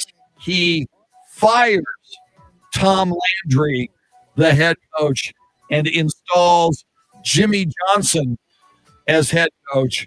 Now, Shannon, while yes, in the short run, 3 Super Bowls in 4 years for the Cowboys under Jimmy Johnson or his people. I know Barry Switzer got one of those, but what's been going on for the last 20 years? I was going to say, what have you done for me lately? Exactly. How would you rate the overall tenure of Jerry Jones? Out of, what are we talking? Just as an owner, his entire body of work. If Jerry Jones drops dead today, how will you regard his tenure as Cowboys owner, which began on this day in 1989? I'd give him 3 out of 5 donuts. 3 out of 5 donuts. I give him that 3 versus a 2 because every year as Cowboys fans, we still believe. Yeah, we do. We are in the right position to win the whole thing. We can't quit you. And until we lose that hope, I can't give him less than a passing grade. Yeah, and I'm surprised it's not me. There are people who, and I love Tom Landry, there are people who never came back to the Cowboys when Jerry fired Landry in the way he did. So anyway, that's it. This day in sports history, Cowboys purchased by Jerry Jones on this day in 1989. Time for sports birthdays. And once again, a birthday shout out to Luisa Alanis, who joins us every morning on Facebook Live. You should join us on Facebook Live if you're not already doing that. Born on this day in 1918, tennis player Bobby Riggs, who became most known for his Battle of the Sexes against Billie Jean King in the Astrodome in 1974. Born in L.A. on this day in 1918. He died in 1995. Born on this day in 1940, basketball sportscaster, does college basketball. Billy Packer was born in Wellsville, New York. Also a broadcaster, born on this day in 1951. James Brown, no, not the Godfather of Soul, the CBS and NFL Today sportscaster James Brown, born in Washington, D.C. And finally, born on this day in 1958, former Laker forward and former Laker coach Kurt Rambis, who looks like one of the Hanson brothers in the movie Slapshot. That's pretty much. You ever seen the movie Slapshot, Shannon? I don't believe I have. Very good. Paul Newman in it. Came in the. It's about a minor league hockey team in the mid 1970s. Quite good. See, in hockey, we talked about Miracle earlier this week. You're not a hockey person, and I'm not a hockey person, but it's a good movie. So, all right. And now, ladies and gentlemen, boys and girls, friends, Romans, countrymen, here it is. You've waited for it. It is here. Time for this morning's Salty Shakedown. Now, let's start off with everyone's favorite flat earther, Mr. Kyrie Irving. He took to his Instagram last night and posted a rendition of what an NBA logo would look like with Kobe Bryant as opposed to Jerry West. Of course, after Kobe's death, this kind of became a movement in and of itself to have Kobe replace the current logo because of all he did for the game and how great he was at the game he played. Jerry West has said he's all right with a new logo. Alan Siegel, the man who created the logo back in '69, said he is okay with the change. A lot of actors, musicians, other athletes have said they wouldn't mind a change. I don't know why the NBA wouldn't mind a change, because you change that logo, all those fans are going to buy new jerseys, buy new swag, buy everything with the brand new logo on it. So I don't know what the holdup necessarily is there. The one pause I have is that if anyone would be against this, I think it would be one of our goats today, Michael Jordan. Ooh. Probably would make a case for himself to be on that logo while he has a say. Your thoughts on changing the logo and whether or not Michael could either argue against it or if you even think he would try to get himself to be the man on the NBA logo. Question number one, Shannon, I absolutely unequivocally support Kobe Bryant as the new logo for the NBA, especially as you mentioned, Jerry West, the current logo silhouette says he's okay with it. And the creator of the logo, I didn't know that. You told me, still around, having created it in 1969. Second part of your question, if Michael Jordan is going to squawk, what more do you need, Michael? You're the GOAT. By the way, you get to live the rest of your life. We lost Kobe way too early. And to what you said earlier, I totally agree. Shannon, you can start selling T-shirts and hats and swag, just the logo on it. I'll buy one of those. I mean, those are going to be snapped up. You're going to make a ton of money and therefore create even more marketing for the league by changing the logo. I don't see any downside to this at all. Right. And in a time when the league is suffering due to the pandemic and doing things like throwing a surprise all-star game at us so they can save a little bit and get some more green in their pockets, I don't know why they haven't at least maybe considered it. Maybe they have behind closed doors and they're just that much better than the MLB and keeping their things private until they are official and confirmed. But we shall see. I guess now that I'm thinking about the Michael Jordan thing, he has his Jordan brand with him stretched out, dunking, whatever. I wonder if maybe there'd be an issue with Nike and the Jordan brand and then Jordan as another figure. That specific look doesn't fit in, but I don't know. Maybe that would be the argument the NBA could fight back against Michael Jordan with. But I don't know. I think it's interesting. I'm a Kobe fan. I don't feel anything in my heart for the current logo, so I don't mind a change. I think it would be awesome. Specifically, Kyrie said, gotta happen. I don't care what anyone says. Black Kings built the league, so he is pushing hard for Mr. Bryant to be the new face of the NBA logo. Moving on to another athlete who wants to be a baller, apparently, Mr. Myles Garrett, of course, the former Aggie and defensive end for the Browns. He posted a video now 14 hours ago of him playing basketball. It's very well shot, very well edited, so I don't know if maybe some of those edits made him look better than he is, but he is muscled up to the max, greased down. Dude looks like you don't want to pick I don't even know if you want to say hello to him, much less pick a fight, because if he's in a bad mood, you don't know what's going to happen. He captioned the video asking Mark Cuban if he needed a big guy on the team. Mark has not commented, but he did like the video. But this video He tweeted to his 260,000 followers. As of 14 hours, it's been up. It has over 2 million views. Wow. I don't know if Amazing. you've seen it. I I don't have know not. why I people will like now. it so much. So go ahead and pull it up because I first of all, is he really that good at basketball? Is it good editing? How do we feel about Myles Garrett? Because I know in the last couple of years, people have kind of gotten off his train, gotten back on his train. I don't know if he really wants to play basketball or if he's, just trying to be funny. Now, how do you see this? Do you see this as tongue in cheek or just being funny, or do you see this as possibly real? I mean, we've seen Deion Sanders and other We've got the multiple Michael sport Jordans and athletes. multi-sport athletes. I Oh don't. my God, I'm looking at it right now. Oh my God, if he's slam dunking, he's moving, he's got skills. You're a Mavericks fan. Do you want this to happen? No, because I'm not a fan of Myles Garrett, but I don't think he can. Just because you're a long Sure, fine, fine, absolutely, 100%. Come on. I don't think. I mean, his body. You want that to run up and down a court for more than a quarter? He'll be your enforcer. He'll be your Draymond Green. He'll just be on one side, just like I'll be here when you come back. I'll be here when you come back. Y'all handle the. He'll be like Harden. Y'all handle defense. I'll handle offense. I just on the Spurs. If you don't want him on the Mavericks, I'll take him on the Spurs. Well, now that you've seen the video, I mean, is it good editing? Did he really make all those shots that went in?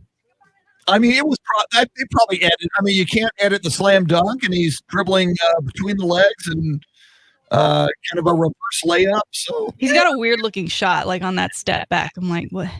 Your hand placement seems a little off to me. My biggest question after watching this was, why is this such a good video? Like, did he know he was going to the gym and he's like, man, I gotta get my guy in to film me because I am going to post this later and it is going to blow up. Yeah, just the thought process behind it, because it's not like it was a pickup game and some kid saw Myles Garrett playing basketball and shot the video and then he shared it. This was very well thought out and edited and then obviously shared to the masses. So congratulations, Myles Garrett. You are a professional athlete and you are also good at other sports. Leave some for the rest of us, Mr. Myles Garrett.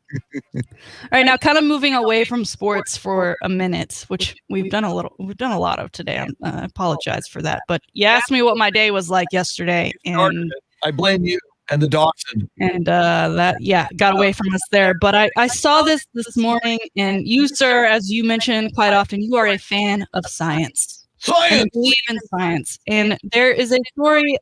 I don't know. I didn't know this was a thing until today. The Paranormal Challenge. The Hex Factor company offers $250,000 to someone who can prove that they have basically superpowers. Nice. But these people, they get about 150 applicants every year, and only a few of those actually make it to testing. And it says, to defend science, the Paranormal Challenge devises experiments to test claims of X-ray vision, telekinesis, and other paranormal abilities. This is the craziest. First of all, you have to be one of these people to say, you know what? I don't think I'm a superhero. I am going to sign up. And then the story, the write-up today is about this guy who applied and went through all the process, and he ended up bowing out at one point. He didn't even make it to the testing part, where I guess is the final stage to see if you are in fact a superhero. And since this has been going on, no one has yet to be given the $250,000. I don't know if you call it prize, or what, because I don't know what happened. What if you're the person that gets this? Do they like lock you down? I mean, do they take you in for more experimentation and try to mutate you, and then we have a whole new Marvel movie in 10 years? What are your thoughts on this? And then the people who, one of these 100 people who sign up for something like this? There was a guy in the 60s I remember seeing on TV, and I don't think it was the Amazing Kreskin who was a thing back then. And there was a guy named Peter Herkus, but there was a guy who would like go on talk shows, and you talk about telekinesis. He would look at spoons and he would bend spoons supposedly with his mind. He would use the power of his thought, and you like look at the spoon and the spoon would bend. Don't know what kind of a trick that was, but Hey, I do. I not only believe in science, I do believe in metaphysics, and I do believe that the mind is more powerful than we think, and that the power of our thoughts are more powerful than we realize. So, I think it's fascinating, but I would love to see somebody win it and just see what happens to them. And you're right. If you win it and you've got these legit skills, The FBI just falls on you. Yeah. do you disappear in the middle of the night and the government starts doing experiments? It's a good question. You got a 2319. No, we don't. That's Monsters Inc. For child's clothing stuck on a monster. So that does it for today's Salty Shakedown. And I'd like to move on into JJ Watt because we brought him up earlier in the show. Speculation keeps swirling about where he may end up. He's always active on social media. People are thinking he's been dropping clues, maybe even heading to the Buffalo Bills. I noticed this morning when I came in, he had posted, I guess it was about 5 a.m., a picture of an empty gym in black and white, and then in the bottom it said Hunt, because of course his slogan is Hunt Greatness. So if he is chasing greatness, could he be chasing a ring by where he picks up to go? Because the Buffalo Bills, I mean, they're clearly, headed in the right direction. And the weather, I mean, he's from Wisconsin, so it's not like that would be too much of an adjustment for him coming from those Houston Texans summer training camps where the weather just unbelievable and humid and hot. It might be a nice change of scenery for him, even though it is Buffalo, New York. And I've got to wonder, Shannon, you bring up, Hunt and his slogan, Hunt Greatness. I wonder how much pressure he personally feels as an athlete. And obviously, he will forever be regarded as great. I think he's a slam dunk Hall of Famer. I think he's probably a first ballot Hall of Famer, but you got to believe he hungers for a championship. I mean, if he really wants unabashed greatness, he's going to want to be like DeMarcus Ware and wind up getting a ring somewhere. So I think it's going to be fascinating, the choice he makes. Originally, so many people thought, he's going to go play with his brothers at Pittsburgh. Well, Pittsburgh now with no real future at quarterback, a lot of people saying they need to move on from Ben Roethlisberger. And there's rumor TJ Watt isn't, going to be part of that team. And Derek is a fullback and was with the Chargers and then brought over to Pittsburgh. But of the three of them, I think he maybe goes out first as far as ending his NFL tenure. So I feel like that's kind of come off the back end there, especially like you mentioned, the Ben Roethlisberger thing. Will he, won't he? And won't they if he returns? And what would you think of him if he went, and there's some talk of this, if he went to the Tampa Bay Buccaneers? There's word, I mean, that's one of the rumors. Obviously, I've heard a lot of Cleveland. We've heard Pittsburgh. There's a little bit of LA Raiders talk out there. It's Cowboy players themselves lobbying JJ Watt. But you, Shannon, as a sports professional, you talk about sports for a living. If you find out next Tuesday JJ Watt's signing with the Tampa Bay Buccaneers, how do you feel about him? I still love me some JJ, but I think he immediately gets labeled the Kevin Durant of the NFL. Ooh. He's going to the team that just won the Super Bowl, the team most likely to go back to the Super Bowl. And with a guy like Tom Brady and the other weapons, you're no slouch. Obviously, you'll make an impact. Oh, it'd be so hard to root for that team, though. But that might sway you. See, you like JJ, but you don't like Tom Brady. That might bring you over to the dark side. You might go, in honor of JJ, maybe I'll pull for this team. I don't love that for me. I would believe if you would have told me 5 years ago, dude, you're going to be pulling for Tom Brady after he turns 40, I would have said, shut up. Sick of Brady. And the Tampa Bay Buccaneers. So, and the Bucks, like JJ's been in the AFC, so that's always kind of made it easier to be on his side, right? Yeah. As a Cowboys fan, I don't love it. Yeah, I do. I like him a lot, and I do hope he gets a championship somewhere. I hope it happens for him, and I'm knowing what we know about him. I mean, I think we're right in sensing he hungers for it, he burns for it, he wants it badly. So his choice is going to be very, very interesting. Yeah, I'm looking forward to that specifically for. I mean, and I heard today, people that he's a guy who just wants attention, but I think he's rightfully deserved it, and he knows how to use the attention that he has, and we've seen he uses it for good. So excited to see what he ends up doing with that organization once he finds his next one. Yeah, if you use your platform for good, and as you mentioned, Shannon, J.J. Watt did huge things for the city of Houston, especially after the hurricane and after the flooding, then hey, man, fine. So granted, maybe he's a little bit of a narcissist. Pretty much anybody on social media taking pictures of their food is a narcissist on some level. But J.J. Watt putting his money and orchestrating money where his mouth is for good causes. Coming up, let's talk a little Dak Prescott, Dallas Cowboys, and free agency. Tanner Carlson going to step in studio. She's Shannon Salty Sweeney. Jeremy Fauci's your soundscape stylist. I'm Chris. We're with you till 9. Thanks for hanging out. It's the Chris Duel Show.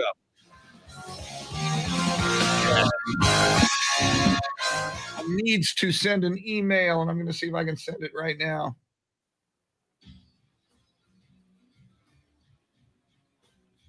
Hey, Jeremy, are you there? Shannon is asking for you. Can you hear Shannon on the stream? Do we have Meg Stallion Savage in the system?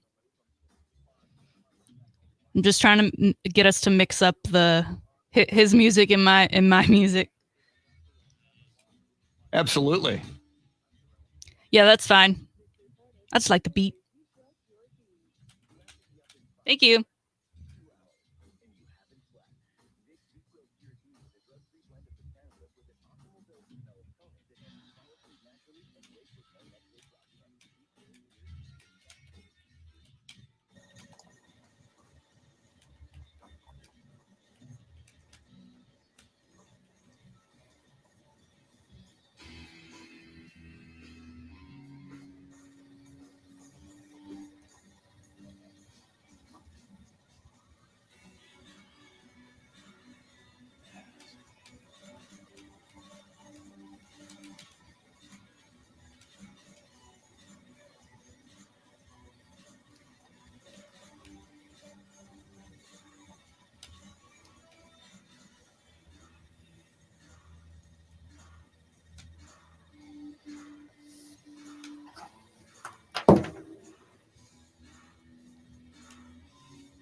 All right.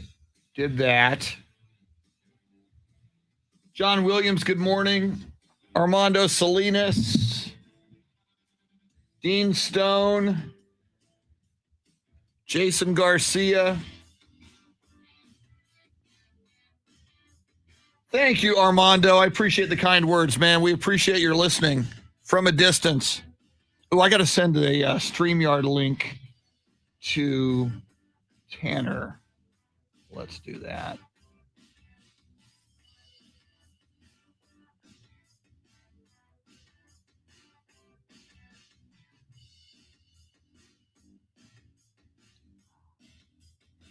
Whoops.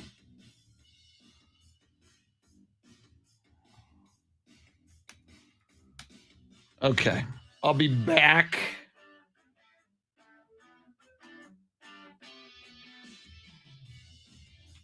Mask on. Science!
Right. How's your morning going? Oh, it's going all right. It's kind of a typical day. Nothing crazy happening. Thank goodness. Which is a good thing. Yeah. So I figure we'll talk Dak, Cowboys. Anything else on your mind that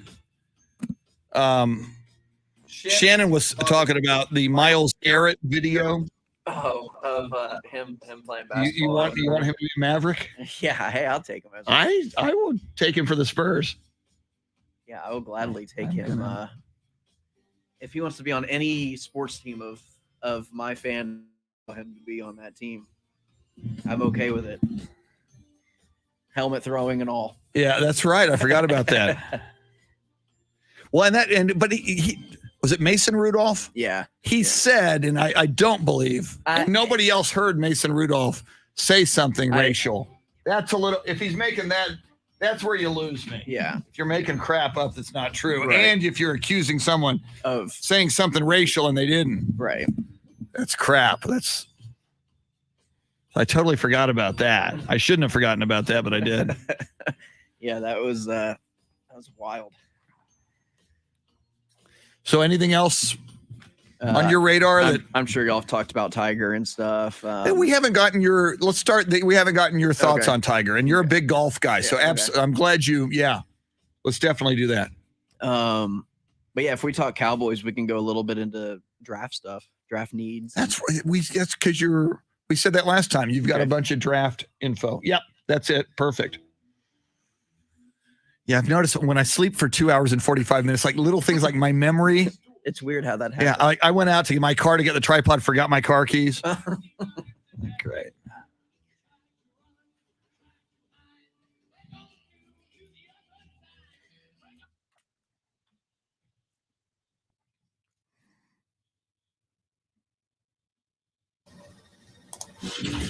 Now, Chris Duel. A throwback Thursday, February 25th, 2021.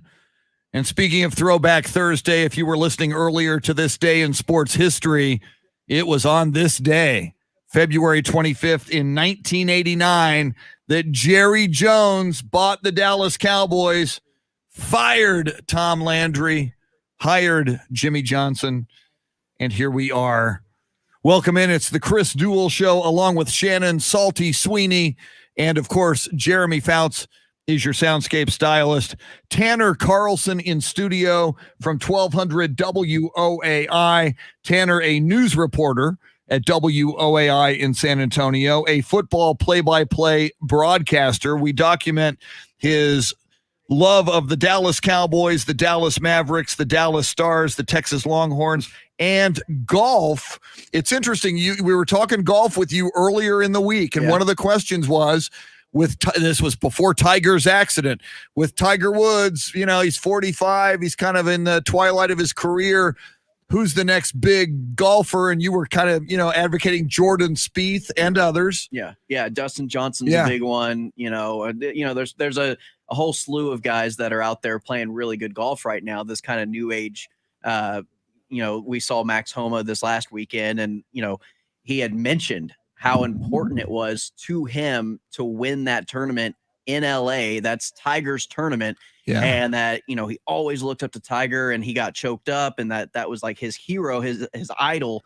And Tiger was going to present the trophy to him for winning that tournament. Wow. And it happened this last weekend. And it just seems like it wasn't all that long ago where I was watching Jim Nantz interview Tiger, you know, and thank God he's alive and hopefully going to recover from this. It's a long road. The last I heard, his doctor said it could be up to a year before he even starts possibly even walking again. Oh my God. So, I at this stage, I'm not even too concerned about his golf career. That's not what I'm worried about. It's just quality of life and him being with his family and being able to participate in his children's lives and their upbringing and whatnot. So, I just hope that he can have a quality of life that will allow him to kind of, live it out and live a long life after this, whatever the case is. But yeah, I think golf should be the last thing on anybody's mind. Now, if he comes back, he pulls an Alex Smith and he comes back and he just plays again, not even wins another tournament, but just plays professional golf again, that would be extraordinary. And I wouldn't put it past him. I mean, he's Tiger Woods, so I'm not going to put anything past the guy in terms of his recovery. I just am not even thinking about him playing golf right now. Shouldn't be anybody's concern. We brought up, and a lot of people brought up, Shannon brought up Kobe Bryant, You know, in a lot of comparisons here, and according to sheriff's deputies who say he's lucky to be alive, had he not worn seatbelts, he would have almost certainly been ejected from that vehicle and killed. Even with the seatbelt, it could have been life-threatening, just depending on how the vehicle crashed. Just amazing to think, you know, Kobe Bryant, a basketball and international icon, had we just about a little over a year later then lost Tiger Woods, just the level of, and we're still shocked, and thank God he's alive, but my goodness, how close we came to losing another GOAT, another icon. And that's what's so crazy is the very first thing that I thought of was Kobe.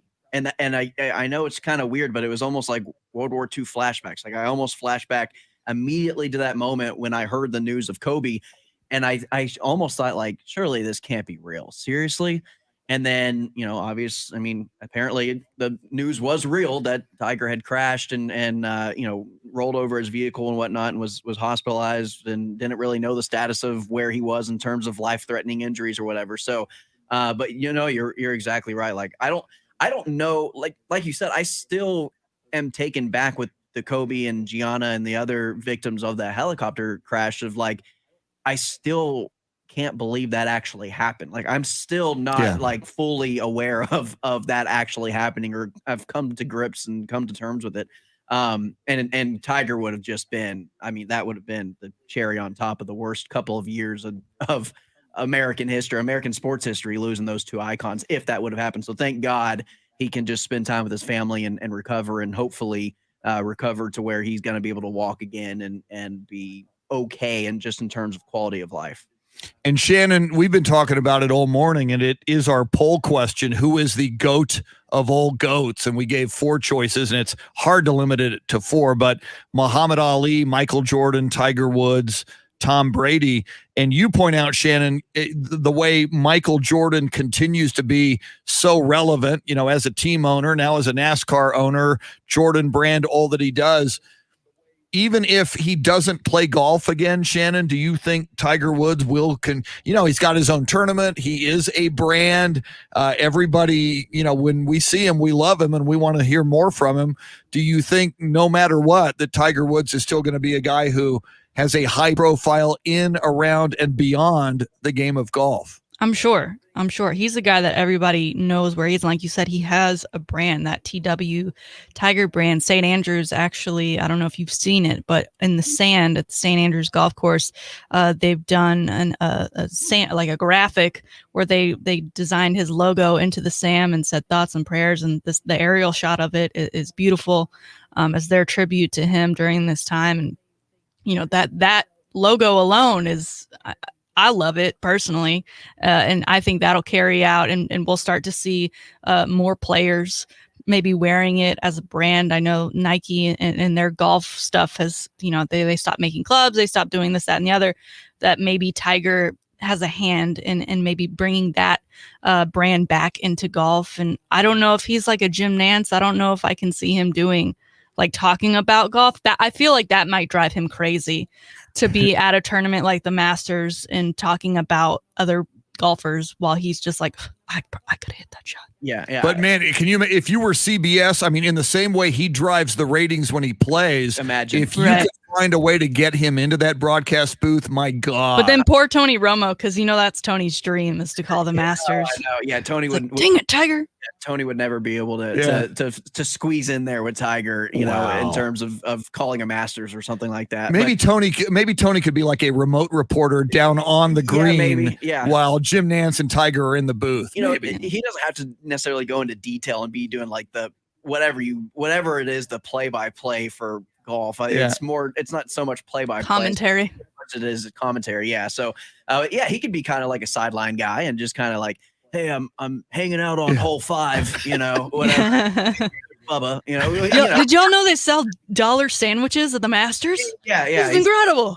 How many pimento cheese sandwiches have you guys had? Got 6 beer cups stacked up so far. That would be Tony's role in any type of golf setting. Yeah, for sure. Like it. No doubt about it. I'm in. Yeah, I'll sign off on that trio. Hook, line, sinker. You've got me tuned in for every golf tournament that I see. Yeah. Tony, Tiger, and Jim all doing a broadcast together, I'm in. Not even for the golf, I'm in for the commentary. Absolutely. All right, we mentioned Romo. This will be our segue into the Dallas Cowboys, and and maybe we will touch upon Dak Prescott and what might happen between now and March 9th or beyond March 9th, which is the deadline to either sign Dak or franchise tag him, at least for now. But we mentioned this last time, Tanner Carlson, you are like a draft Nick. Yeah. You're like locked in on college prospects and who might be big time draft names, and which I find fascinating. The NFL draft is April 29th, still a ways off, but we love football. We love NFL football. Yeah. I agree. It's never too early. Yeah. So who are some of the people you're paying attention to? Well, it just kind of depends on what you want the Cowboys to focus on this year's draft, and defense. I've filled out about 50,000 mock drafts of Cowboy mock drafts, just online, just filling stuff out and doing different combinations, trying different things out in terms of trade ups, trade downs, what could work, what wouldn't work, what I like, what I don't like. And I always come back to the name Caleb Farley at number 10. He's the corner from Virginia Tech. He's the number one corner on my prospect list of my corners. The heck with Mel Kiper. We got the Tanner Carlson right. prospect and list. So he has much better hair. Yeah. Thank you. Yes, thank you. Hey, he's known for his hair. So if I can be better than somebody who's known for their hair, then I'll take that. He's known for his hair in a way you don't want to be known for your hair. and maybe a not so great way. Yeah.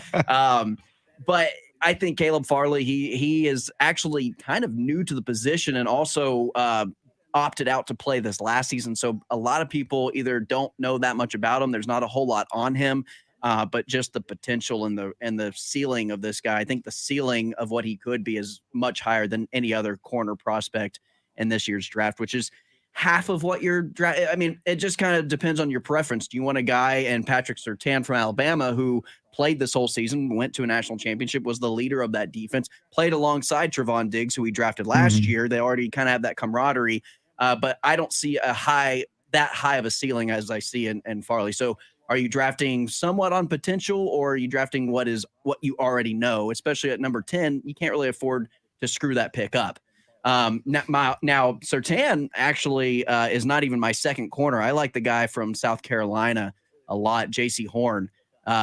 He's a really physical guy, up in your face kind of press coverage guy, and I think Dallas would benefit from a up in your face kind of a corner, not so much passive as we've seen kind of in a Terrence Newman. We've seen guys that are more cover guys and not so much as physical guys. And then there's also there's a slight possibility. A lot of people have projected left tackle to Dallas at 10. How do you feel about maybe a resurgence with Tyron Smith? His back injuries. What do you feel about kind of his availability, and then maybe trying to find a replacement for him that early in the draft? Well, Tyron Smith has certainly seemed injury prone the last few years. I hate to see that happen because he's so great. But that is, I mean, if you look at the emergence of this Cowboys offense, it really happened when they did consciously build this offensive line the way they did through the draft. And you don't want to wait too long. As soon as you've waited too long to address that, you're in trouble. And here we're having the Dak Prescott discussions. You've got to protect Dak Prescott. We're having these discussions as well about people like Sunshine, Trevor Lawrence. No matter how good these players might be, if you don't protect them with a good offensive line, how can they perform? So, I would lean. I maybe would, and the Cowboys hopefully know a lot more than we do about Tyron Smith and his availability. Hopefully, they know he's got a shot and is going to give it a go. Because, I mean, the worst thing about this team, as you know, as Shannon knows, it was a historically worst defense in Cowboys history. I believe you got to address the defense. I think you have to go defense as early as you can. I think I would say the first 3 or 4 rounds, I wouldn't mind if it was strictly defense and you go corner.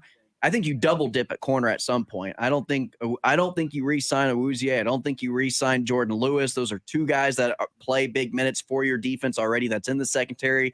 That your secondary already kind of sucks. So you might as well. I think you double dip at corner, and I think you even go safety. I think you draft 3, maybe even 4 guys for your secondary, and that's just for numbers. That's just to hopefully you hit on one of them. But I think very early on in the first 2 rounds, if you don't come away with a corner or a safety, I think you're missing out on the biggest need of your team. And there is a surgence of talent at those 2 positions in this draft. Now, maybe not so much safety, but definitely corner. You can find some really good players. There's probably, I would venture to say, 10 to 12 corners that should go in the first 3 rounds. I mean, there's plenty of guys out there that are going to make impacts early on, for a lot of teams at the cornerback position. So I think Dallas is in a good spot this year to go get a couple of corners, especially if they want to double dip there. I wonder if any team in NFL history has drafted, and I don't think so, exclusively defense or exclusively. I mean, I wouldn't know. If we didn't have these offensive line, I mean, obviously the rest of the offense, you're going to get Blake Jarwin back. You're going to have Dak Prescott back one way or the other. Receivers. You got tremendous wide receivers. You got Ezekiel Elliott. I mean, if this were a year or 2 ago, you'd have no concerns on the offensive line, and you might go the way that defense is played. You might go all defense, but it will hopefully, as you described, they go inordinately more defensively than offensively when we add them all up. And I think a player that could be available if we wanted to go offense somewhat early. I mean, it is early. It's second rounder. I would like the Notre Dame guy. There's a guy, Liam Eichenberg. He'll be there available at number 2. And I think he would be a good, just a reserve for now. He could play swing tackle at right tackle or left tackle, whichever one you wanted to play at, just to back up Collins and Smith in case there is an injury. And you would feel more comfortable than having a Terrence Steele or a Brandon Knight coming in and filling in for one of those 2 guys. I wouldn't be mad about that if you went second, third round at tackle. And then, what do we do with linebacker? I think that is a very intriguing position for this Cowboys defense. I think a lot of the run defense issues come from the 2 linebackers, kind of 3 linebackers that we play with. I don't think Lee isn't going to be a factor. I don't think you can count on him. I don't think you can count on him. Van Der Esch slipped in his performance. Jalen Smith is all over the place. And then you have a new defense coordinator who is supposedly simplifying the defense for these guys, specifically the linebackers. But where do you go with linebacker? Do you try to invest in a little bit of some linebackers, maybe 1 or 2 linebackers in this year's draft? Dallas has 10 draft picks this year. I don't imagine all 10 of them going on defense, but I do see maybe 8, 6, 7, 8 go on defense. And then I would like to address the tackle position and then maybe a wide receiver, just throw in, I like Amari Rodgers, the Clemson guy. He's a little small slot receiver, can do punt return, special teams guy. Get him later on 4th, 5th round if he's available. He is Tanner Carlson. We're talking draft and Dallas Cowboys, and we're talking about pretty much every position except for quarterback, and that is Dak Prescott, and that is the biggest pressing question, I think, at least among the fans for the Cowboys and probably for the Cowboys as well. Shannon and I talk about this a lot, and Shannon brought up, I think on yesterday's show, the factor of just being a Cowboys quarterback is worth a lot. That's got to be entering Dak Prescott's mind. I am concerned the longer the Cowboys wait to do his deal, the more risk you are taking that he himself might be feeling dissed. We see a lot of quarterbacks around the NFL not happy with the way things are going and wanting to or moving on to greener pastures. I think there's a certain tipping point where Dak might say, A, I've had enough of this disrespect, and B, these guys haven't delivered a Super Bowl in 25 years anyway. What are the odds they're going to do it in the next 10? Are you at all concerned that Dak Prescott may be approaching, especially if you franchise tag him a second time, might be approaching a place where he's seriously considering moving on and where he makes that choice, not the Cowboys? Now, if the Cowboys go on and franchise him by the end of this next 2 weeks, or what is it, March 9th? March 9th. 9th is the deadline. So if they franchise him by then, they still have until, I believe it's July 15th to get an actual deal done. If there's not a deal done by July 15th at 3 p.m. Eastern time or whatever it is, whatever the cutoff is, he will be stuck on the franchise tag for a second year. If that happens, he will not be the Dallas Cowboys quarterback moving on past next year.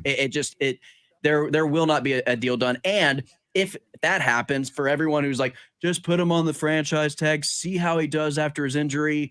I don't think he's worth the contract. Well, if he's not worth the contract, then he's definitely not worth the franchise tag, because he would make more money on the franchise tag and hurt your cap more so on the franchise tag than he would if he signed a long-term deal.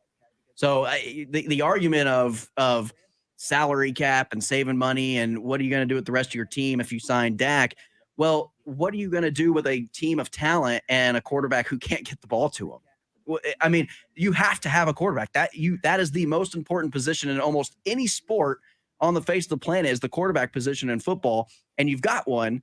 And if you want to build a great team around a bad quarterback, sure, but you're going to be in the same boat as you are with a great quarterback with average talent around him.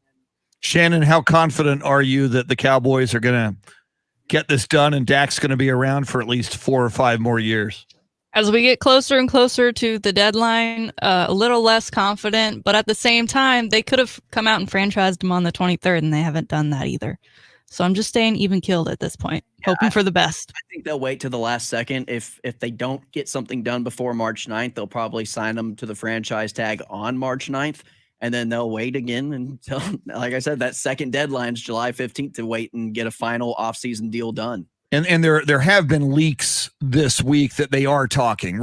Dak's reps are talking to the cat. So it's not like it's the Cold War. And we've had some of that throughout this. Right. Apparently, as we speak, as March 9th looms, these two sides are talking right now. And who knows whether those talks are constructive or whatever, but at least even bad conversation is better than no conversation. Even if they're far apart, but they're still talking, that's still better than them just not talking at all. So like you said, it's good news. It's definitely not bad news that they're talking now. Who knows how close they are? They could not even be in the same, neighborhood in terms of a deal that they're willing to compromise and come together and agree on.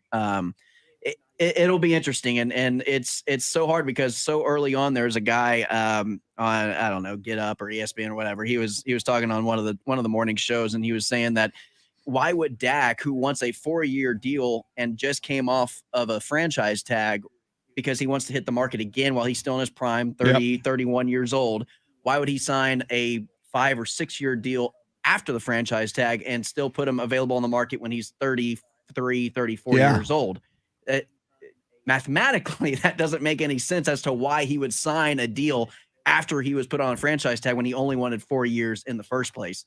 Unless the Dallas Cowboys are going to sign him to a 3-year deal, which isn't even a long-term contract. Right. Well, and you make a huge point. He wanted a 4-year deal a year ago. So, and the Cowboys wanted 5. So if you sign him to a 4-year deal now, that's effectively a 5-year deal if you count last year. Right. So he's not getting what he wanted a year ago. Right. So does he want the 3-year deal now? Does he even want that? And if he his whole goal, his whole team, his agency, him, everybody on his team has agreed that we need you to hit the market again when you're 30, 31 years old.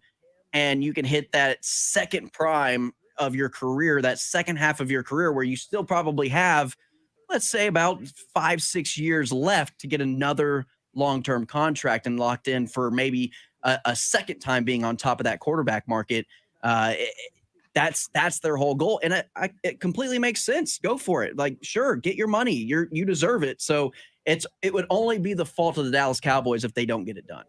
Tanner Carlson is a great follow on Twitter at Tanner Carlson 20. And I have a feeling between now and the end of April, there'll probably be a lot of NFL draft tweets as he continues to research. He's a freak. He's watching all kinds of footage on YouTube of college seniors that you've never heard of. And not just seniors anymore. I'm dating myself. You're dating yourself, but it's college players. Yeah, and now there's opt-outs, and that makes it even more complicated. There's not going to be a combine. You can only go based on a lot of tape. That is true. Stuff. And so how does a team feel drafting a guy who didn't play last year compared to a guy who may not be as good, but he played and he's not going to be as rusty? There's a lot of different factors that go in it this year than any other year that we've ever seen. And therefore a lot of opportunity to either score big and get it right or screw it up and get it really, really wrong on a draft pick. I don't know if teams are going to be able to take that risk and say, well, this guy didn't play last year, So let's go with a guy who did play, but he may not be as good, but we just like the fact that he's in better shape for this year. I think teams are going to still lean more towards, well, in 4 years, he's going to be in football shape for us. We can get him into football shape. So who knows? Tanner Carlson, sir, outstanding as always. Thanks for all the info. Thank you, sir. I'll be here next week. We'll grab you on Monday if you're available. Thank you so much. One more segment coming up. We will scour the sports world and make sure we are on top of everything for you, everything you need to know in the world of sports to get you ready for the rest of this Thursday, February 25th. She is Shannon Salty Sweeney, Jeremy Fouts, your soundscape stylist. I'm Chris, with you till 9 on the Chris Duel Show. Thank you, sir. You're very welcome. It goes by so fast. Yeah. I'm looking like, damn, it's already Especially when we're covering 26 after. 3 or 4 topics. Yeah. But no, it was fun. Yeah, and I'm with you guys. Each day that passes that doesn't get signed, Yeah. it's less and less likely, in my opinion. I mean, I think every day that passes, it's the pessimism. Yeah. And what I didn't get to, the question was going to be, and I wanted to get your answer, and we'll do it next week. You said if by July 15th he's not signed, he's on the franchise tag, he ain't coming back next year. My question was, then what do the Cowboys do? Are you going to draft? Is it going to be a free agent? Yeah. Are you going to That's the thing. you going to try to get Sam Darnold? What are you going to do? And that's the thing is, if you have him on the franchise in March, you're assuming that you're good for this year. But do you address the quarterback position in the draft? Yeah. Oh, and who did I hear? I heard Ed Werder, of all people, going on. I was listening to ESPN this morning, so it was a replay of an ESPN national show. And Ed Werder, who covers the Cowboys in Dallas, says if they don't sign him, exactly what you're saying, in this draft, they may want to consider getting a quarterback and seeing if they can score. I mean, in the second round, if Trask is available, the Florida quarterback. Wow, a Texas kid also. Do you put him behind Dak? And if you do that, Dak's gone. Wow. Yeah. If you draft a quarterback that early, he ain't coming back regardless. Yeah. Yeah. You're gonna hurt his. You're done. Wow. Cut that tie. He's gonna play as well as he can to get a contract somewhere else next year. See, and part of this might also be Jerry Jones. It's like, I made you and you're not playing ball. What if Jerry Jones's ego is getting into this pissing contest? Yeah. So That's the most likely Yeah. scenario of any Yeah. of it, But it's been such a mess. We've never had. That's the thing with the Cowboys is typically when they want something done, they get it done. yeah. Whether it be Zeke, whether it be Jalen Smith, whether it be True. Amari Cooper. Yeah. He threw money at all these players. Yeah. Anyone who has wanted a contract and he's wanted them, it gets done. Yeah. They find a way. Yeah. So that's the thing that bothers me the most. Yeah. That makes you Is wonder. that this isn't that complicated of a scenario. Right. Romo got his contract. Yeah. Other guys. Yeah. And that's, I mean, if you're Dak, that's enough. They showed so much love to Romo. And he put up the same numbers and the same wins. Yeah. It's not like he was taking them to NFC Championship games and NFC East champions year in and year out. Yeah. It's about the same quality that we're getting now. Wow. It's different. So, yeah, that's a whole other thing too. Yeah. But who knows? Great stuff as always, sir. Thank you so much.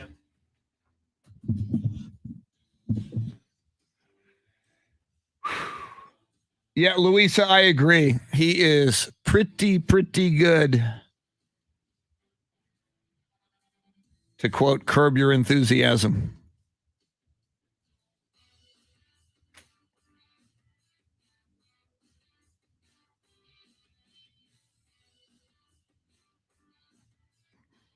We're talking about the greatest GOATs of all time. I got a tweet from someone named Turd McFerguson. And the Twitter is at KingTurd9. And Turd McFerguson says, Secretariat.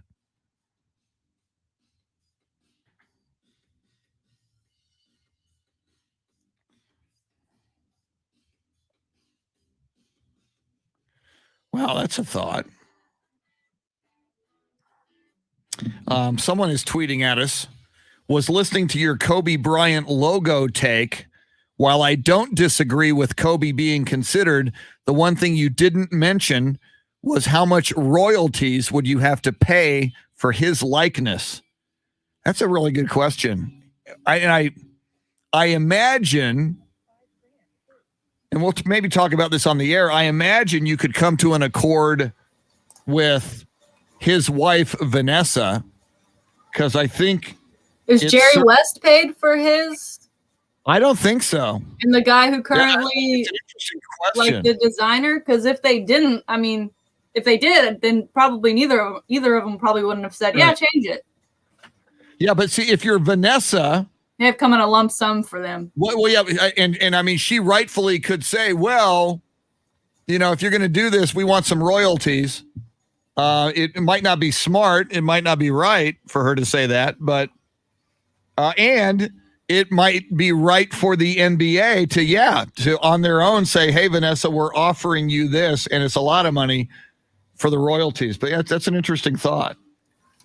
But at the same time, if you're Vanessa, to have Kobe as the logo, and I know she obviously is going to want to do things in his name for the rest of her life and the lives of his children that are surviving.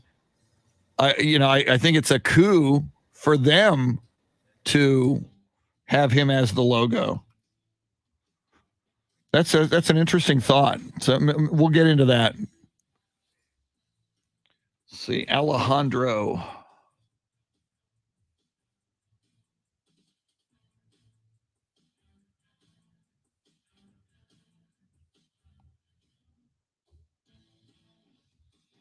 Yeah, I don't even know what this guy's referring to. See what he's clicking on. Somebody wrote us, did you see this from Alejandro Gillick? Sip tears are always good no matter what time of day. Haters gonna hate. I guess this is Texas. Congrats on landing the 5-star quarterback with 314 passing yards on 61 attempts. Hashtag I didn't pass no breaks. I didn't get that. Yeah, it sounds like he's slamming. Oh, it's at Jimbo Fisher. Okay, he's an Aggie. So when we were talking, about Myles Garrett, and I brought up A&M to you, maybe his feathers might have been ruffled. That you said you don't want him because he's an Aggie, so he thought he'd come in here and take a shot. Aggies versus Longhorns. Since when? Since when have we poked fun at each other? Yeah, I know. He has 0 followers. That was such a weird, random, out of nowhere attempted slam. He has 0 followers. Oh, so yeah, nice. 978 times. So. Wow, 0 followers. Apparently, no one likes what he has to say. I mean, you would think.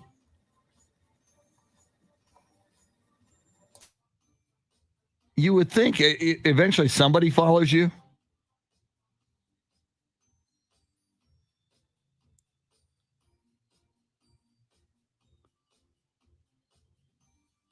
Yeah, a lot of Aggie tweets. Oh, he tweeted an anti-Ted Cruz tweet, so he can't be all that bad.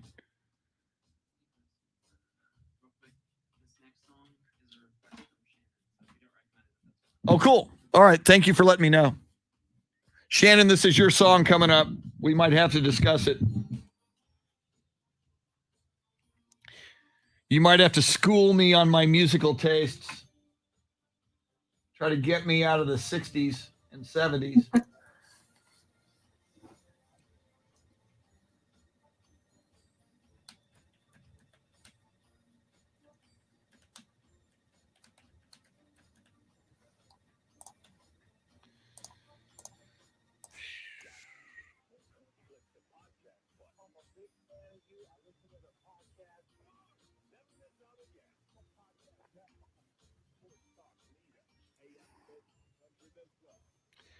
Foamfoot 420, you have a good Thursday as well. Everybody in here on Facebook Live, have an excellent Thursday. It's a lot cooler today than it was earlier in the week and yesterday.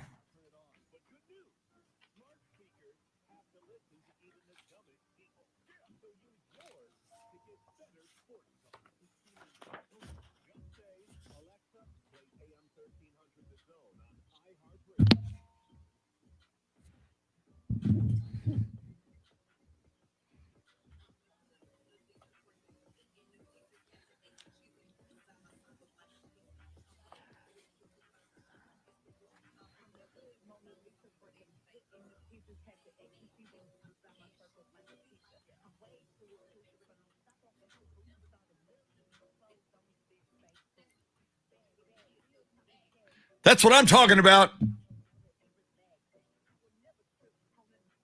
Submitted for your approval, not by Jeremy Fouts this time, but by Shannon Salty Sweeney. That ain't no Beatles song. What are we listening to, Shannon? It's fellow Texan Meg the Stallion. Meg the Stallion. Yeah, Savage. Nice. Which did you ever watch Tiger King? Did you get on that train I at all? did, yes. Okay, so there was a remix to this song which is about Carol Baskin.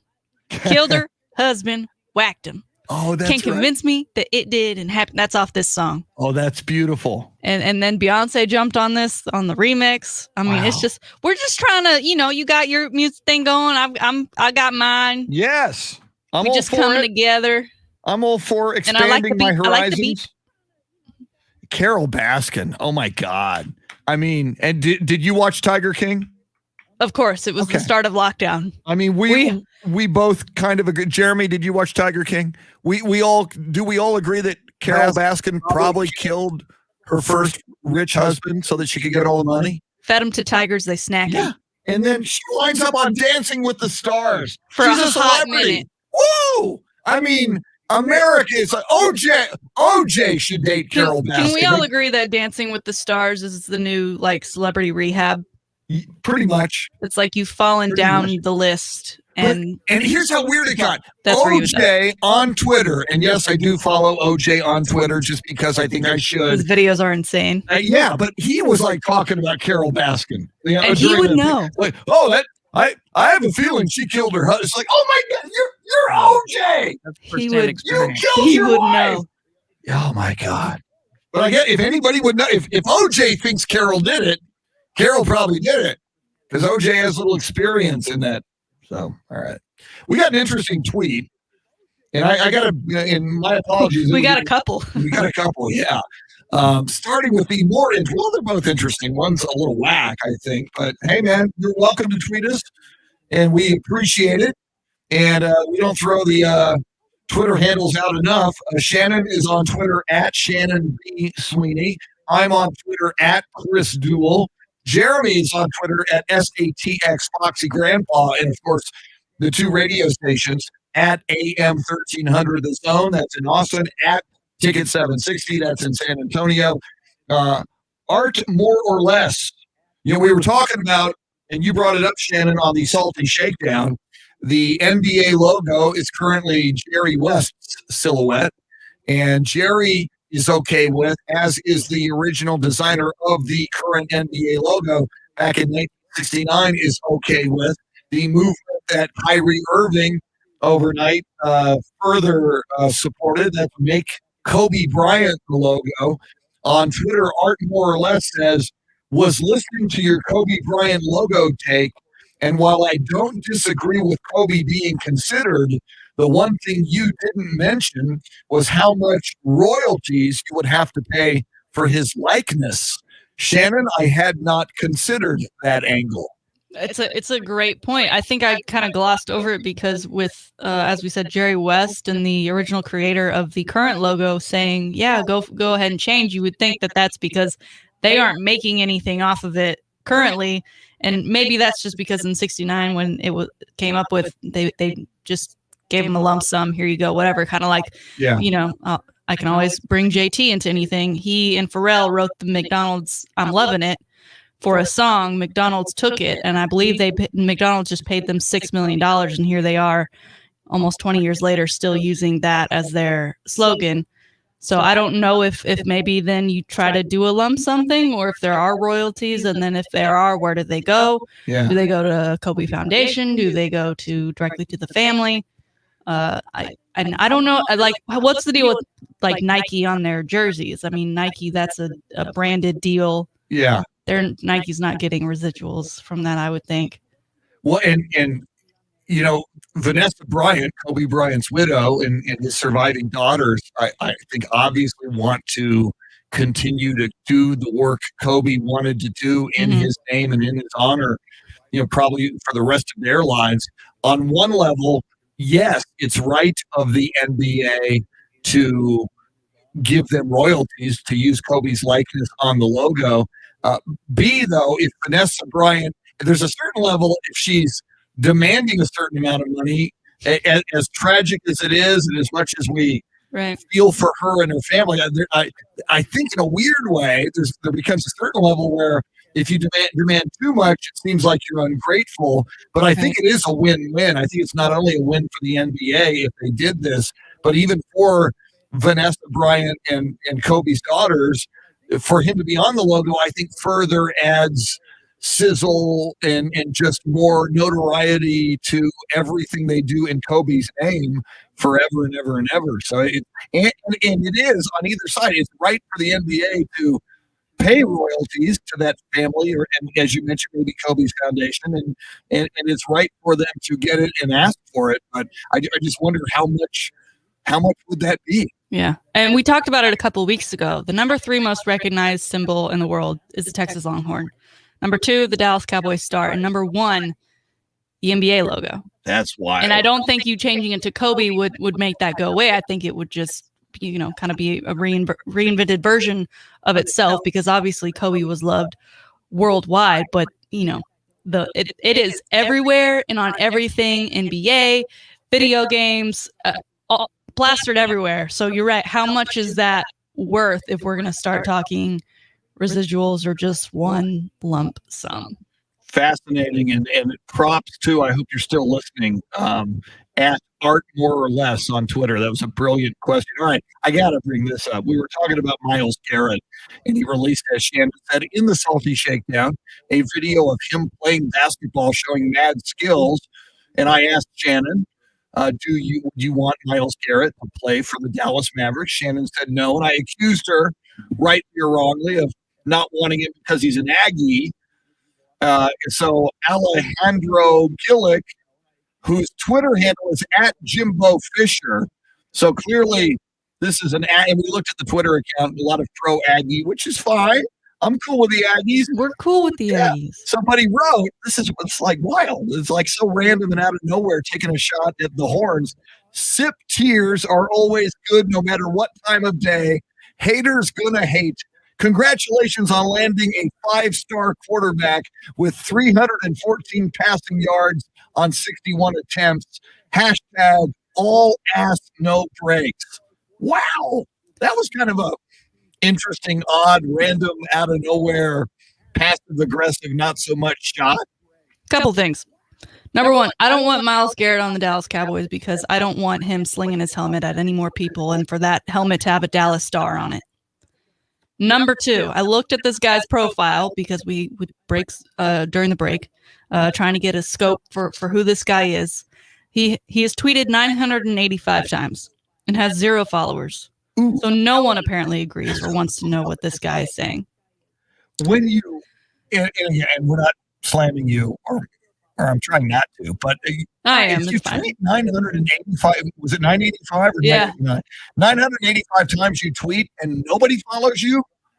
You would think get a diary and write it down, and that way you're not taking up bandwidth on the internet. So, and then to bring in the quarterback, I don't really get it. I get that Kellen Mond, whatever, but as far as I'm concerned, Texas and Texas A&M have been to the playoffs the exact same number of times. So we'll talk when either one of those teams gets there. And what quarterback takes them there. Yeah, but I think if we and I don't know if I pronounce the guy's name. He must be talking about 5-star quarterback Quinn. Is it Ewers or Ewers? Do we know how to pronounce Quinn's name yet? Quinn Ewers, he still has time to decommit from because he's not committed. Nothing's on paper. Okay. Right. We give these kids such a hard time when they're 16 years old and they're saying, I'm going to go here. No, I'm going to go here. No, I'm going to go here. Till it's pen and paper. Right. Then you get yourself into a Brew McCoy situation. But right now they can say and do whatever they want. Yeah. So it was Texas, then it was Ohio State, and so we still don't know.